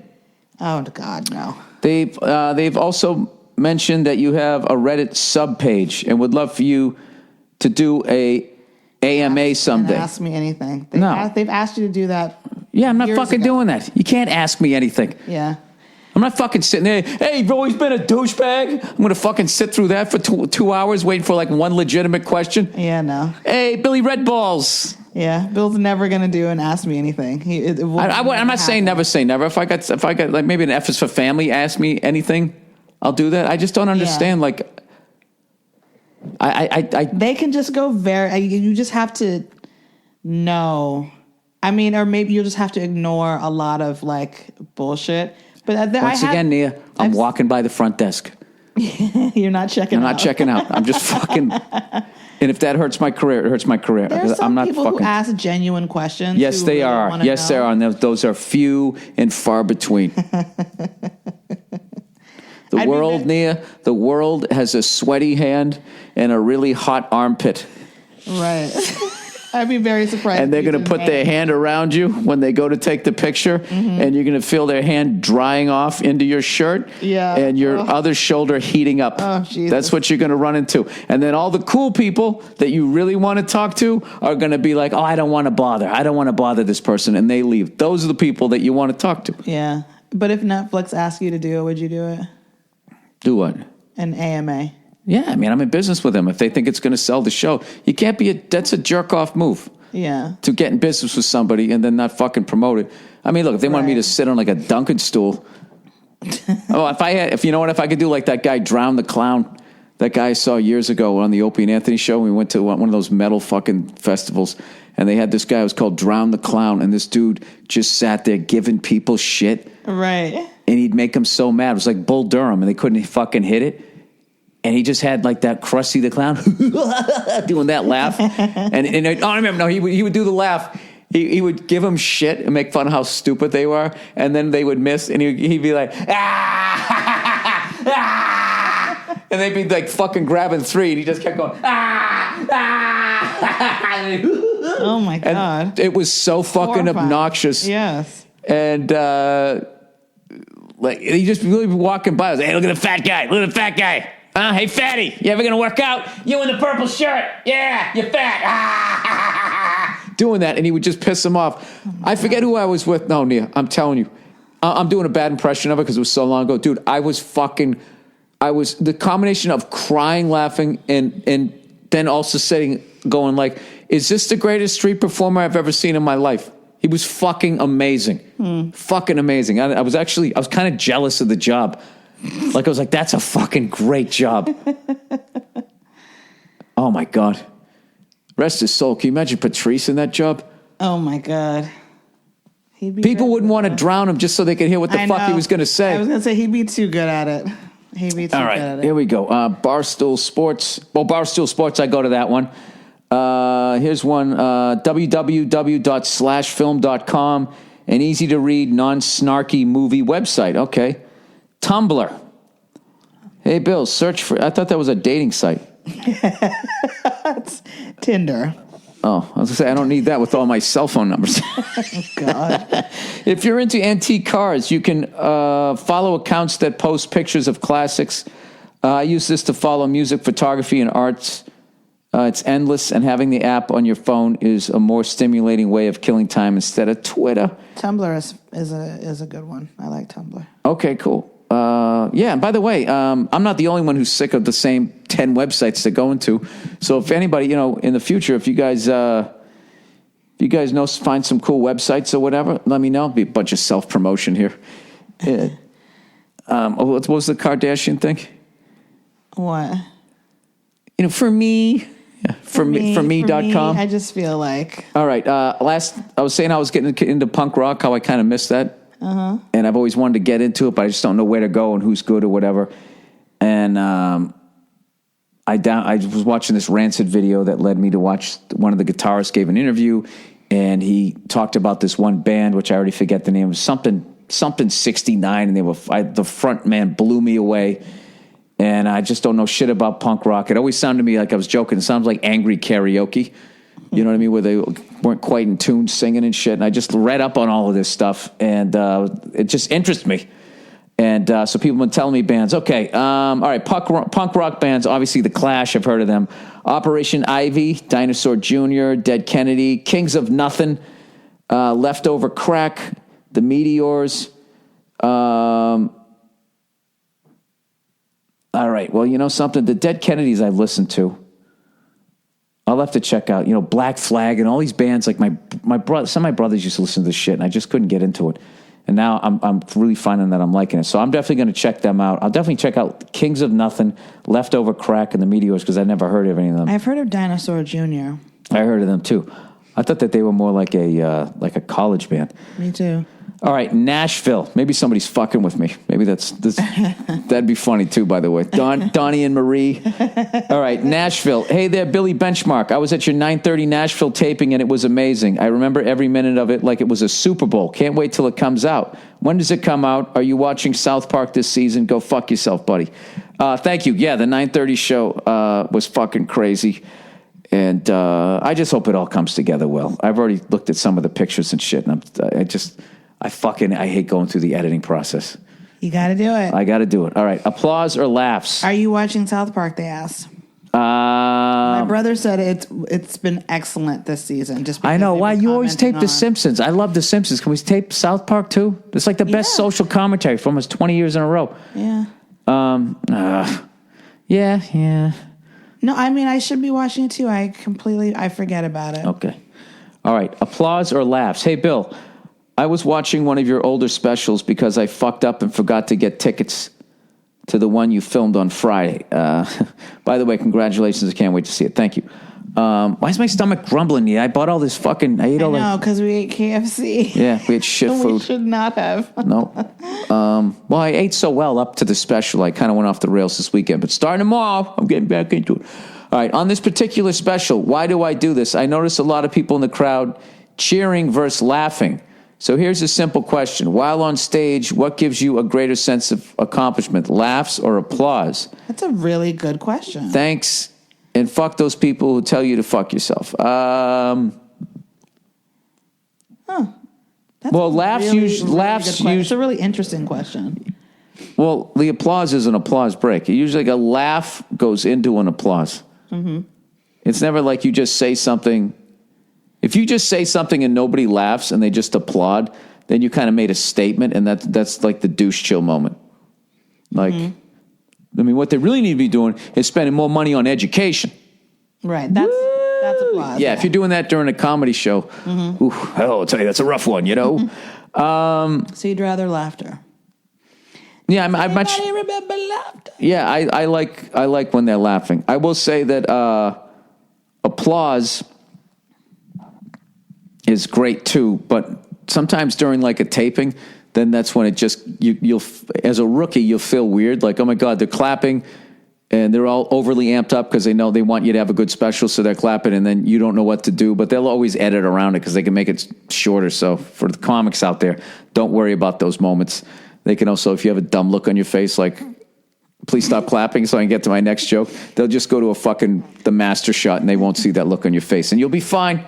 You'll be fine. But yeah, I definitely like making people laugh to the point that they can't clap. That's what I would prefer. I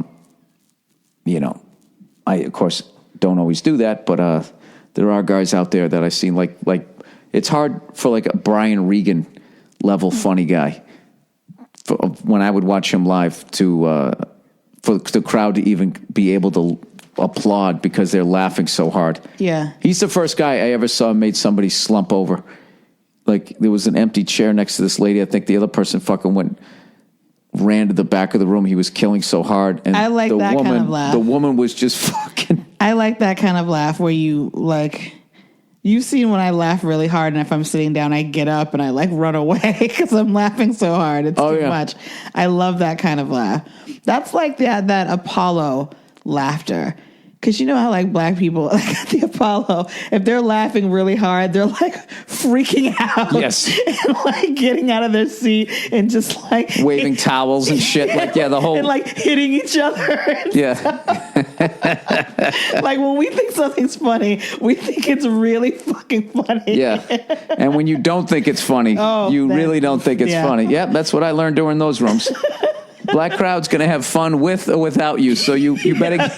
Basically. Yeah, they're either going to laugh with you or they're going to laugh at you. There's no pity laughter. There's no pity applause. No, we don't do that.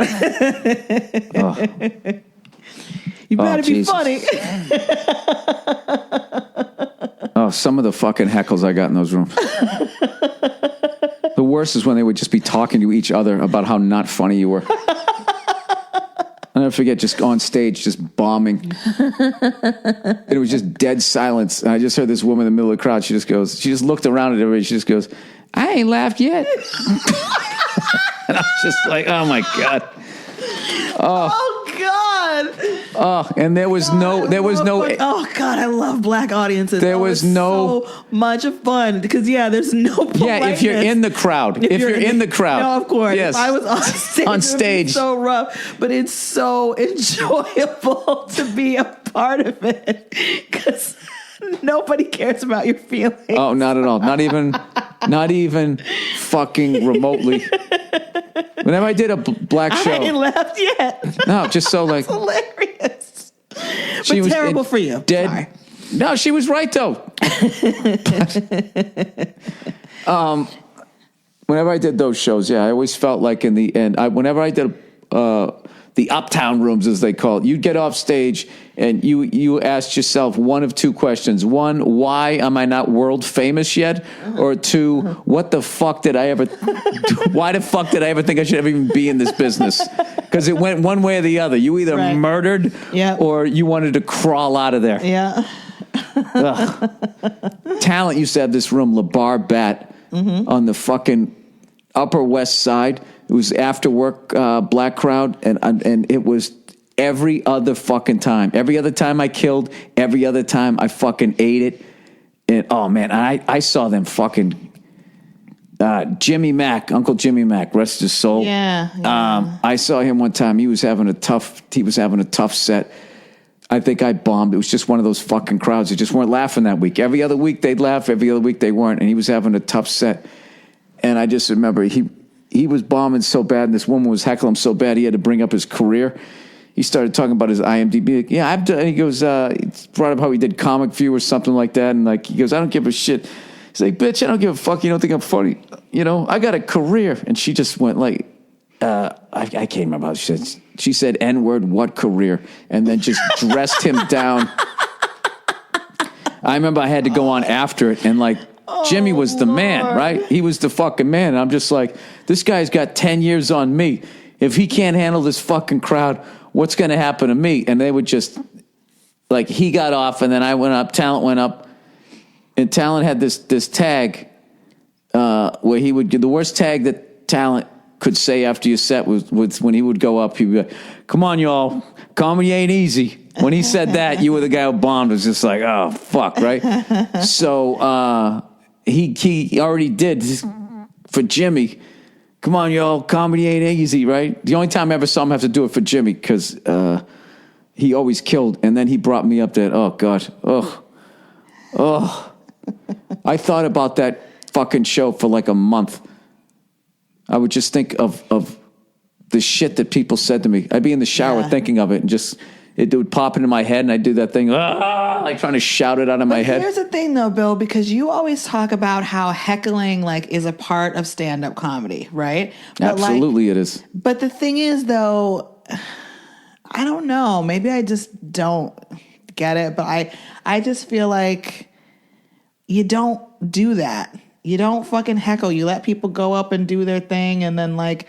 That's it. Like, you don't heckle people at a play. You don't well, I guess people do heckle people at concerts and shit like that, sort of. But for the most part, you don't. Why is it that stand-up... That's what makes stand-up awesome. Creates this environment where people really feel like they need to interact with you to that level. Because you're standing there and you're not giving a speech. You're talking to them. Okay. So, like, I think it's that. Like, bands get heckled and all that. Yeah, I love hecklers. That to me, like... But you don't want to encourage people to be heckling to a point of disruption. No, like not to that level, but like those. It's I don't know. It's. I always thought it was the most terrifying thing when I started out. Like, what am I going to do? Because you knew it was going to happen. What am I going to do when I get heckled? Mm-hmm. What am I going to say? And blah blah blah blah blah. Like, what the fuck is going to happen? But watching seasoned vets handling hecklers was like this art form. It was an art form within the art form. Mm-hmm. So, and you're really good at handling hecklers, but I can see why some stand-ups would want those people tossed from the place because they're disrupting the shit. And what, you're going to spend Yeah, but your that's hour but it's that always you been have that your way. material that you're working on so hard Richard on Pryor got to have it heckled. fucked up by somebody in the Richard crowd? That's Pryor got annoying. heckled in his own stand-up special. Okay, if he didn't whine about it, like I don't think anybody else should be. Yeah. Okay, if the crowd's gonna heckle him, like what are you fucking special? Like I look, every comedian can run their shit the way that they want to run their shit, but like I look at it like I say a lot of fucked up things on stage that are gonna make I always fucking give women shit and like are they really supposed to just sit there and not say anything? When I go down south, I'm always talking, I'm always fucking around. Going, when you guys came here, you took a shit in your outhouse, you came down here, at some point, somebody's gonna so obnoxious. Yeah. Like you definitely like to push people's buttons that way. That's for sure. Yeah, because it's fun. That's what people did. You're a provocateur. No, I'm not. It's breaking balls, and then they bust your balls back, and then it's funny. Okay. Yeah, I guess I understand that. I don't know. I do get annoyed when some people like they'll say like, do they heckle at a Broadway play? It's like, dude, you're not doing this. Isn't Broadway. That's all right? the way I look at it. Twinkle toes. No, go but that's fucking the way, put on your tap shoes and a cat suit. That's And go the way I look at it, though. You wouldn't heckle a Broadway show. Why are you heckling a comedian? But because you don't go to a Broadway show and somebody go, hey, look at this fucking jerk off. What do you do for a living? That's a good point. Yeah, they don't do that either, right? How long is this podcast? I don't want to be torturing people with. Oh, who gives a shit at this point? I got to read the rest of these things. All right. Getting off heroin. Oh, by the way, they were mentioning all those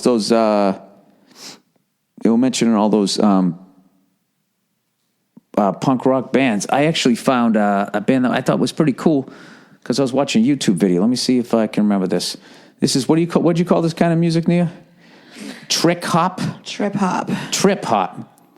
don't know what the fuck. Mid to late 90s, early 2000s. Mid to late 90s. This is my college years. It was all about trip hop, ambient. The supreme beings of leisure. It was like them. It was like Portishead. Wait, did you just finish that like you knew who the fuck they were? Now, I downloaded this. It was one of the few times you didn't know who they were. I did not know who they were. And then but you just chimed in like you knew. Because I'm trying to... Oh, Jesus Christ. No. Yeah, I know what you're doing. You know Massive Attack, though, right? No. You know Portishead? I've heard of them, yes. What about Sneaker Pimps? Yep. Yeah. Was there a reason for any of that? I was just saying bands? they all sort of like lived in that same okay. trip hoppy, electronica. All right, let's see what I've downloaded recently. Supreme Beings of Leisure. Oh, I pre-ordered the Pretenders' new one, Alone. It's got Jim Keltner on drums. The fucking album sounds crazy, man. Leonard Cohen has a new album, and I was listening to some of the songs, and I love Leonard Cohen, though. Well, if you're 82 years old. If you're a Pretenders fan, this is a fucking great album. I was listening to that shit when I was getting your chicken. I downloaded Rancid. Did the Pretenders sing the theme song to Friends? Green Day. Is that them? I thought I downloaded. Oh, it didn't fucking transfer. And then I downloaded that fucking punk band. Wait, Bill. Oh, you know what I downloaded? Because I was working with Todd Rex. We were laughing about that song Dream Weaver. And we were singing Aerosmith? it. So, no, that's Dream On. Oh. You know this song, right? Am I going to pay for this? You know this. I just closed my eyes today. Yeah. This fucking song, after you did Cosmic Man. This is the shit, like after your day's done, the thing you didn't want to do and you finally fucking got through it, right? You take your drug of choice, you get behind the wheel of your car. I'm joking, you don't do that. He's so intense here. Jesus fucking Christ. I've just closed this guy. I've heard this song a million times. I don't know the words. You know the deal. And then it kicks, the fucking drums come in, right? Wait. Woo woo woo, Dream Weaver. Did the Pretenders sing the theme song to Friends? Was that them? Who was that? What? Who was it? Wasn't it a kind of no? All right, I don't know. The pretender, Chrissy Hines. If Keith Richards was a fucking, if Keith Richards was a chick, never mind. How dare you? Chrissy lives in her own lane, though. I mean, she did model herself after like rock stars, of course, but like she exists in her own space. That was a nice recovery after you suggested that she did the fucking Friends. Didn't she do like Third Rock from the Sun? I didn't realize that was her band. All right. Well, you're almost a millennial. That's the new excuse for older people. No, I'm fucking with you. All right. Let's get through here. Getting off heroin. Oh, here's a good one. Hi, Bill. Just wanted to say thank you. Your podcast is a big reason that I am finally having some success in getting off the dope. Thanks. P.S. Brotherhood/TV series equals fantastic. Well, that's great, man. I don't know what I'm doing to help you get off dope, but if you're listening to this helps you, please keep doing it. I told you I met a kid. You know what it is? Because now he doesn't have to take dope because he listens to one. Hey, I'll be here all week there. I told you I met this kid that told me that he was in recovery and that you listen to your comedy and stuff really helped him get him through because he was having really dark days. And so to be able to laugh was really helpful. I thought that was amazing. It is. Not necessarily funny, but we'll continue on. Yeah, I got like 3 more I got to fucking read. Well, why don't you just save them for Thursday? Lady, because you know what? Oh, great tease. Great that you brought that up. Mm-hmm. Fucking, guess who I'm having as a guest? Who? Joe Rogan. Oh, is he going to bring some elk burgers? Elk meat. Finally making his first appearance. Oh, his first goodness, appearance. how exciting. He'll be on the Thursday afternoon, just before Friday, Monday morning podcast. All right, exciting. Lady in law school. All right, Nene, maybe this is for you. What's up, Billy Butterballs? I'm 27 and a fellow Hockomock alum. I just moved down to CT from Connecticut, okay, from Boston for law school. There's this girl who I hit it off with right away. She's beautiful and we really click. I found out she had a boyfriend about 2 weeks into school. Oh, about 2 weeks into school and backed off. But there was still little subtle hints that she was into me. Fast forward to our school Halloween party mid-October. She gets hammered and tells me to man up and make a move. Me, being the sober guy that I am, denied her advances because she's still in a relationship. The following day, she breaks up with her boyfriend, and we ended up making out a couple days later. She soberly confesses her feelings for me, to which I affirm my own. This is going good, right? This is all quality. Everything was above board. Literally 2 days later, she tells me she doesn't want anything romantically and needs to focus on herself. No disrespect to the ladies, but I've been through this shit before. Where a newly single girl flip-flops with their feelings. I think everybody flip-flops when they're newly single. My question is, what should I do? I feel like an idiot for telling her how I feel and then getting rejected. You shouldn't. You shouldn't feel. You were a man. You said how you felt. Exactly. And you were very respectful of those relationship boundaries. So I don't think you've done anything wrong here. He said, on the one hand, I want to say fuck her, but on the other hand, I want to remain friends. I also literally can't avoid her. If you're ever in New Haven, check out The Owl. It's a solid cigar bar. Looking forward to all your new material coming out. Thanks, and go fuck yourself. I like this guy. Yeah, here's the deal, dude. It's going to take way too much energy to fucking sit there and try and not to look at her and all of that shit. So just, you said what you fucking felt about her. She's not in that place in her life, so, that's where she's at. You were both honest. Just leave it at that. When you see it, just say, hey, how are you? How you doing? I mean, just keep it at that. How was your weekend? Oh, that's great. And just keep it like that. And keep it light, but don't get sucked into the... Because who knows? Like, she might try to suck you into the whole... Of course she's going to. She feels lonely this weekend. Of course she's going to. Let's make out. Oh, my God, too much. Back and forth. Like, it's a slippery slope. So don't get sucked back into it. So be cool. Don't, ignore her. Don't be weird. But don't... but you know how women are. Don't try to be friends with this girl. And the more he fucking stays, though... Don't try to be friends with her. The more... Be friendly. The more he fucking does that, though, the more she's going to fucking want him, though. That's how it works. If he's just like, look, I respected what you said the other day. I feel like you're in a very highly emotional state where you're going to be flip-flopping and I have to protect myself. So no, I'm busy. I definitely want to be friends with you, but let's just leave it at that. Yeah. That will fucking drive her nuts. Of course. And if she keeps saying no, she'll end up blowing somebody else in that class just to get back at him. Well, That's what I'm saying. Let her spiral in her, I probably shouldn't have said that last shit. I'm just fucking. I'm just trying to be funny, but no, dude. Okay, you went in. Look how hurt you got. 2 seconds into knowing that chick. You want to fucking know her for 4 seconds? You want to keep coming back? I wouldn't. I would just stay friendly with her, and I would leave it at that. Friendly, but not friends. There's a difference. You don't need to be. That sounds like an Oprah book. Friendly, but not friends. Ooh, no, I like that. because that's how you get yourself friend zoned as a male or a female. Doing that thing where like, oh, but we're still friends. No, we're really good friends. No, we're actually like really good friends. It's like, no, if someone has feelings and someone doesn't, or someone has feelings and someone's flip flopping, you can't be friends only with that person because it's uneven. A friendship is when two people have mutual respect for each other and you're on the same wavelength. You can't fully be friends if one is always pining for the other. That shit just doesn't work. So, like, at this time in her life, he can't be friends with her. Friendly, what's up? How you doing? How was your weekend? Great. Boom. Moving on. That's it. But he wants to fuck her. So that's the problem. Yeah. That's the we'll problem. let him deal with all of that shit. We just give out information. Neither one of us are professionals. If you want to listen to it, you Not can. at all. All right. Killing it at warehouse job. Hey, Bill, a while back you talked about working at your old warehouse job and going in every day and killing it. Well, it inspired me to seek out one of those jobs.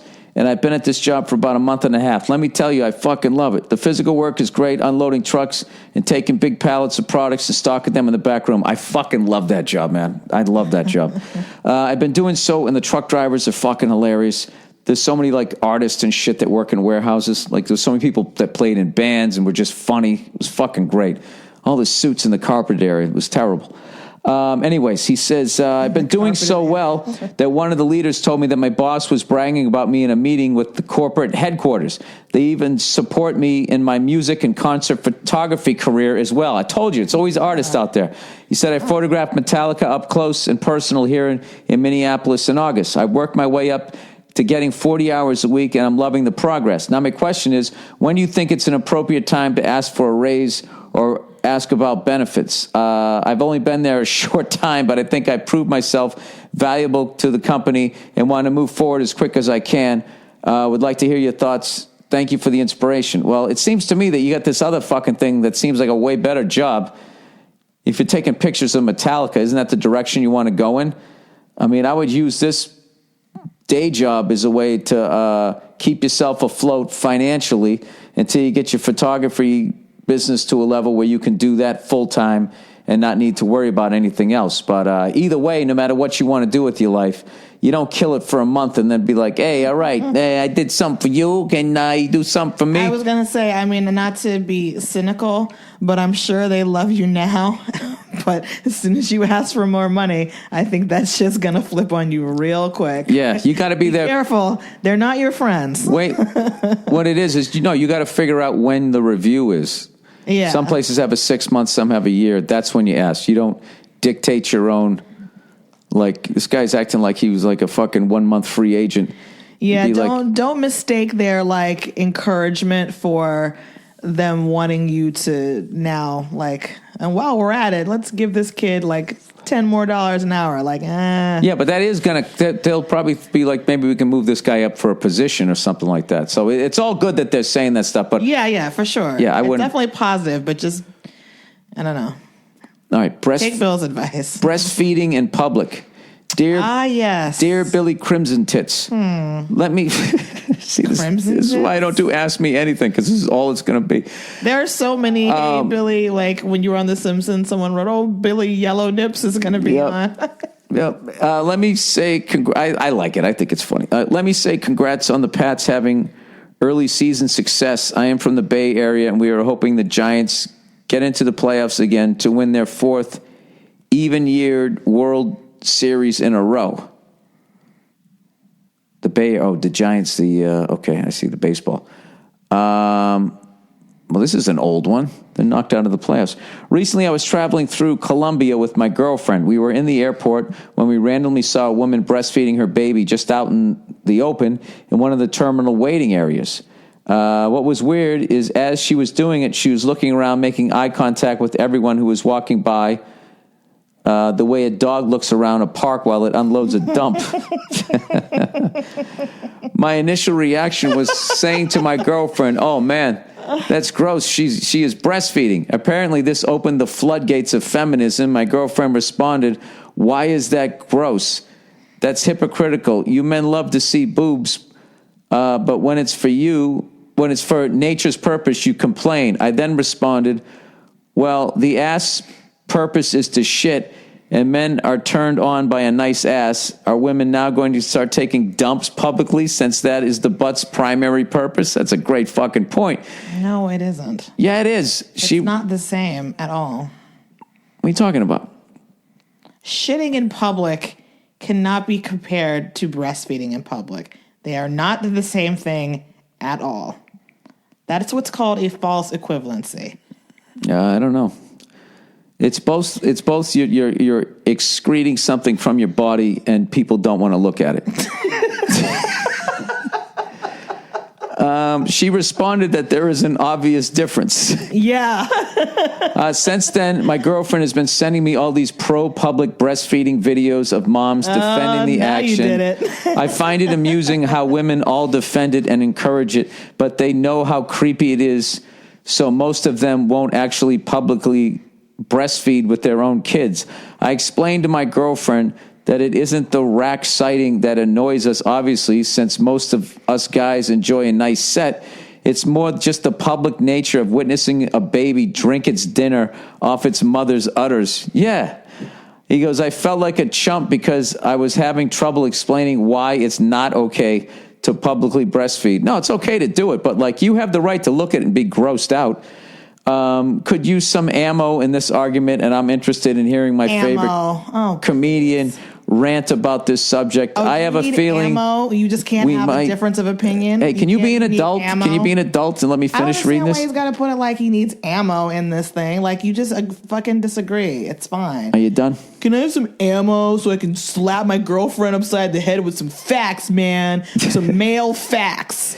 As opposed to what? Female facts? Yeah, we're the ones doing it. Hey. So, and I'm just going to. Can I just finish the fucking thing? No. Okay. I'm going to say right now, okay? Just because you have found that there are most women who wouldn't just whip it out and breastfeed in public, and it's the same. A lot of women I know wouldn't feel comfortable doing. I wouldn't feel comfortable doing. I would want to cover myself up. But if a woman is not covered up, I support her right in doing that. So just because we wouldn't do it ourselves personally doesn't mean that we're not going to want it for other people. Shit happens. That kid's hungry. You don't always have your scarf or your cover up or whatever. And this kid is screaming and crying and you're stressed out. Here, put a tit in its mouth and so it'll be quiet and be fed and move on. It's not that big of a deal. You can avert your eyes and keep it moving. What is the problem? No, I'm just saying it's weird to look at. It is a little off-putting to be like, oh shit, she's breastfeeding. But like, move on, get over it. It's literally a second of your life. Well, that's to look, listen. That's what he did. He doesn't need ammo. So then why is he writing you? Hey, take your voice down, Nia. Take your voice down. Don't act like me. Ammo in order to come back to his girlfriend with, these pearls of wisdom. Because he's young and he thinks he's actually going to change your fucking mind. Like, because he should have just said, "Hey, fair enough. Agree to disagree." Look, all he did was he fucking looked at it and he had his natural fucking reaction, which of course feminists are going to say, "No, man, that's not the natural reaction. That was put into you by the fucking males that run society and and all that fucking shit." Like, there's shit that guys do in public, I am sure, that is totally fucking legal, that is disgusting. Like when you're adjusting your balls? Yeah. Do men even realize when they're doing it? Like sometimes they're just having a conversation with you and they just like tug on their balls. Some men know more than others, some don't. Some, more than others. But like, here's my thing. If they're going to sit there and talk about man spreading, like the way we sit on trains, but you can fucking whip your titty out and we're supposed to be like, hey, blah, blah, and we can't have a comment on that. You guys are just so fucking, and when I say you guys, I mean feminists. Like, you guys are just so fucking like looking at shit just one fucking way that it's I don't know, like it gets you're doing that classic fucking thing where it starts off, it's a good cause, and then by the end of it, you come out the other side. You're not 100% what the fuck you were fighting, but you have a lot of the same elements of shouting people down, not wanting to hear the rest of the fucking guy's stuff. You know, you want to be listened to, but this guy here is just being honest to how he feels. And it makes you feel a certain type of way, however the fuck you say it, and then you fucking shout it down. And all right, fair enough. Yeah, there you go. Fair enough. There you go. And you're right. I did shout it down, and I did like cut it off because I was annoyed by it. But I think what it is that there is just this feeling of such like. I don't know. I feel like the reaction is disproportionate to what they are reacting to.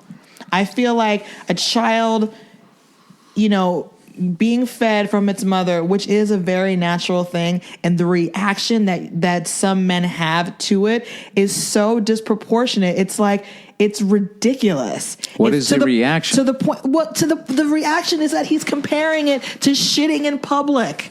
That to me is disproportionate to a child feeding off its mother. Really? To me, you think it's like shitting in public? I thought Sir, I thought really? It was, no, he doesn't think that was a clever fucking comeback to what she said. It's not that clever. It's fucking hilarious. It's dumb. That just means you don't have a good comeback for. Come on, you guys. Why? You know what? I'll tell you, nothing like a fucking feminist to come along and suck the laughter out of the room. He was the one asking for ammo about how to deal with this fact that, like, listen, his girlfriend probably when she Jesus Christ, we did another hour since I turned this fucking thing on. This is like a fucking 2-hour podcast. This is like the longest one ever. Oh no, that's not good. That's too long, right? People don't want it to be that long. Yeah, it's probably too long. Anyways, Nia, at the end of the day, okay,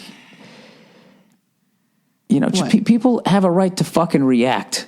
They certainly do. They do. Like, they look at something, they're like, ugh, okay? The same fucking, like, you're not allowed, with all of that type of shit that falls on the other side of the fence, you're not allowed to have your natural reaction to it. It's automatically considered that there's something fucking wrong with you and something like that. Dude, there's a lot of fucking, like, here's another thing too. Like, there's also teenage kids walking around and all of that type of shit, and you're whipping your fucking titty out. You can't walk around topless. It's considered indecent exposure in this fucking country. Right. Okay? There's kids walking around, blah, blah, blah, blah. You're pulling out a fucking titty, and then you take a little mini-me of you and you stick it on the end of it. But there's something like very alien about it. But I'm not for guys. It's just weird. I know, but the thing is... And we have a right to feel that way. I'm not saying we're right in what we're thinking. But nobody says shit on Bourbon Street during Mardi Gras.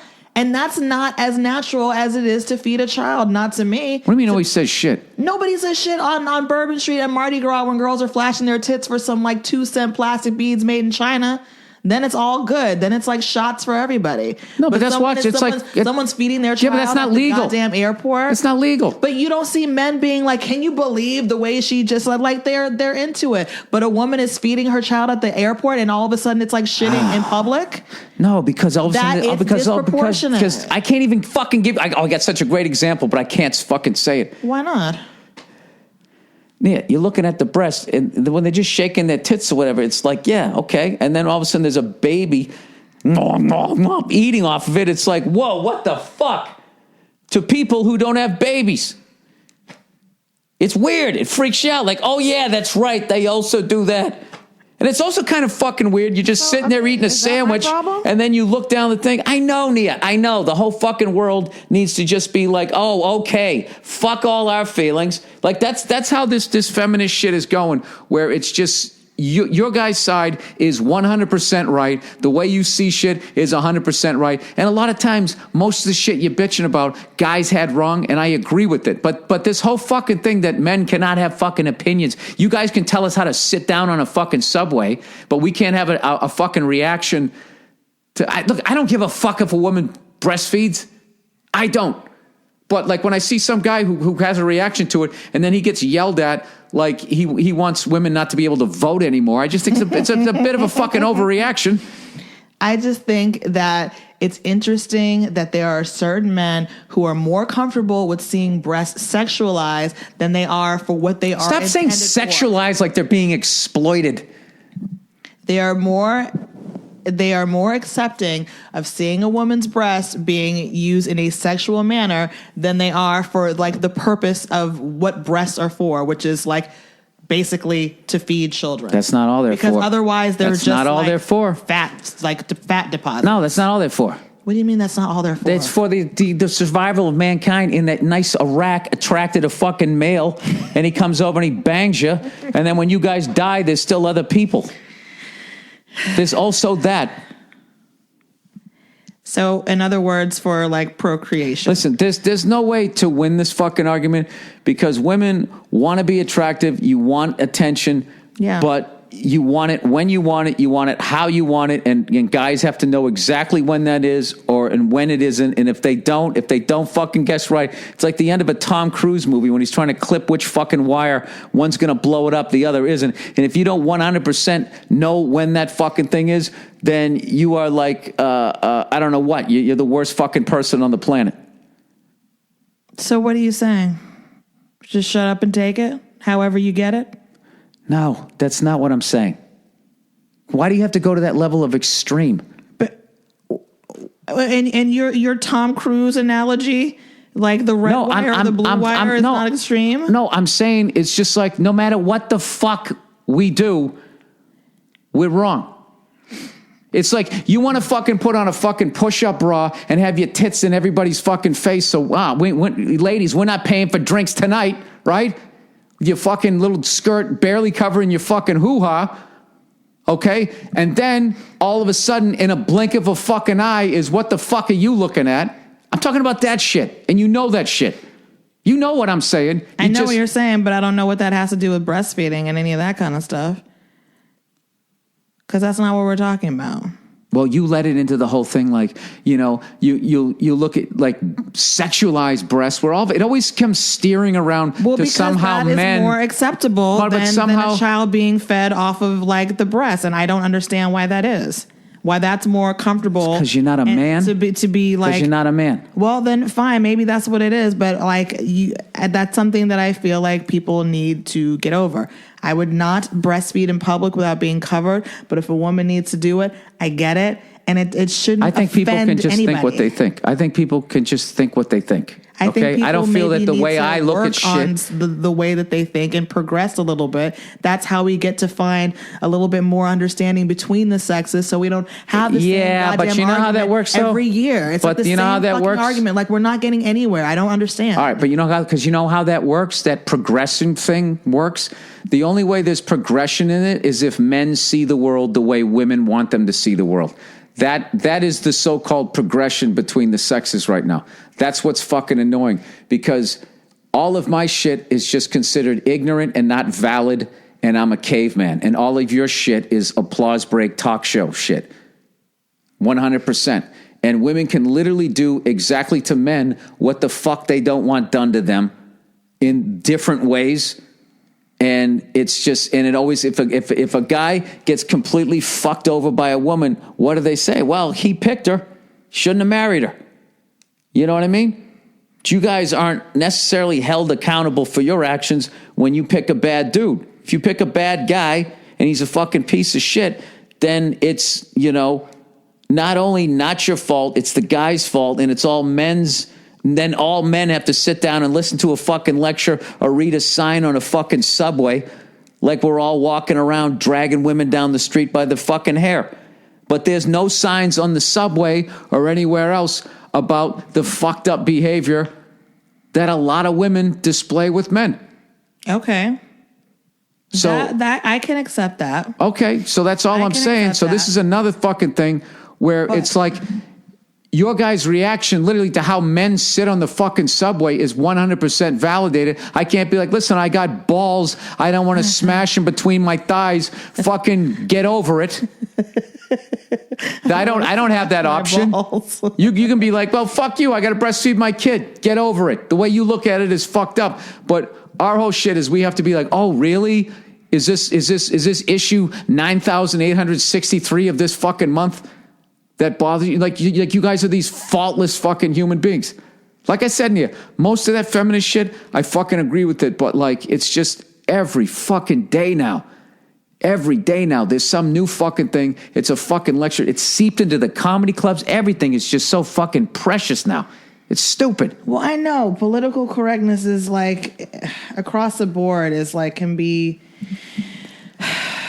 I'm gonna have to edit out like 9 hours of this shit. The enemy of like creativity and stuff like that. I definitely agree with that. It's childish. But I just feel like when it comes, political correctness like is yet another thing. Its heart was in the right place, but it solves absolutely nothing. Right. No, I understand that. But all you did was you gave truly horrible people a roadmap of words where they can navigate from one side of the river to the other and still have their fucking job. But what's in their heart is still in their fucking heart. But they could say Native American, African American, whatever the fuck you're supposed to say. Post person, milk person. It's just fucking annoying to be like, hey, give me some ammo so I can tell my girlfriend why women shouldn't breastfeed in public. Like, that just sounds like some ignorant shit to me. It sounds to me like he's losing the argument, and she's probably affecting the mood of the fucking... He's too dumb to just let it go because he's young.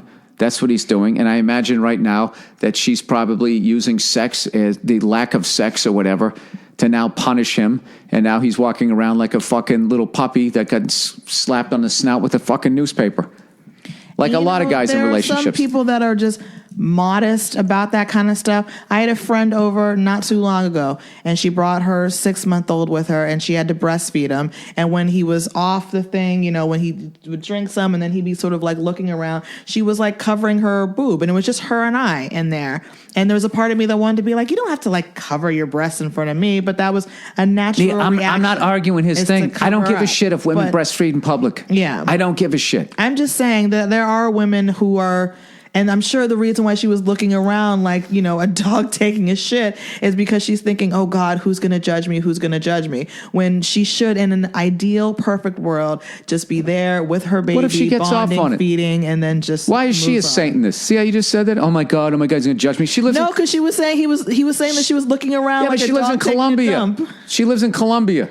Who knows what the culture is down there, what the opinion is? I don't know shit about Colombia, do you? No. Yeah, would you watch Narcos and all of a sudden you know what these fucking people are thinking? No, I would never try to speak for Colombians. Idea. I have no fucking idea what they think. It just might not be that. Might be totally fucking normal, and she was just people watching, or she might have been a freak and she was trying to see if anybody, you know, she's a little exhibitionist. Who knows what the fuck she was thinking? She was probably like, oh, Jesus Christ, for people looking at me like I'm crazy because I'm breastfeeding without a cover. She's probably really like having some sort of anxiety about it, I bet. It's probably socially acceptable. That's what I would guess. So she's just fucking looking around. Oh, that guy. Yeah. Right. She's just looking around like normal. When's my she flight wasn't leaving? thinking anything. Who knows? Yeah, we got to end this fucking thing. This is like 2 podcasts. All right. Sorry, guys. I know this was really long, but we hadn't seen each other for a while. We like to talk. All right. That's right. Go fuck yourselves. I'll see you on Thursday.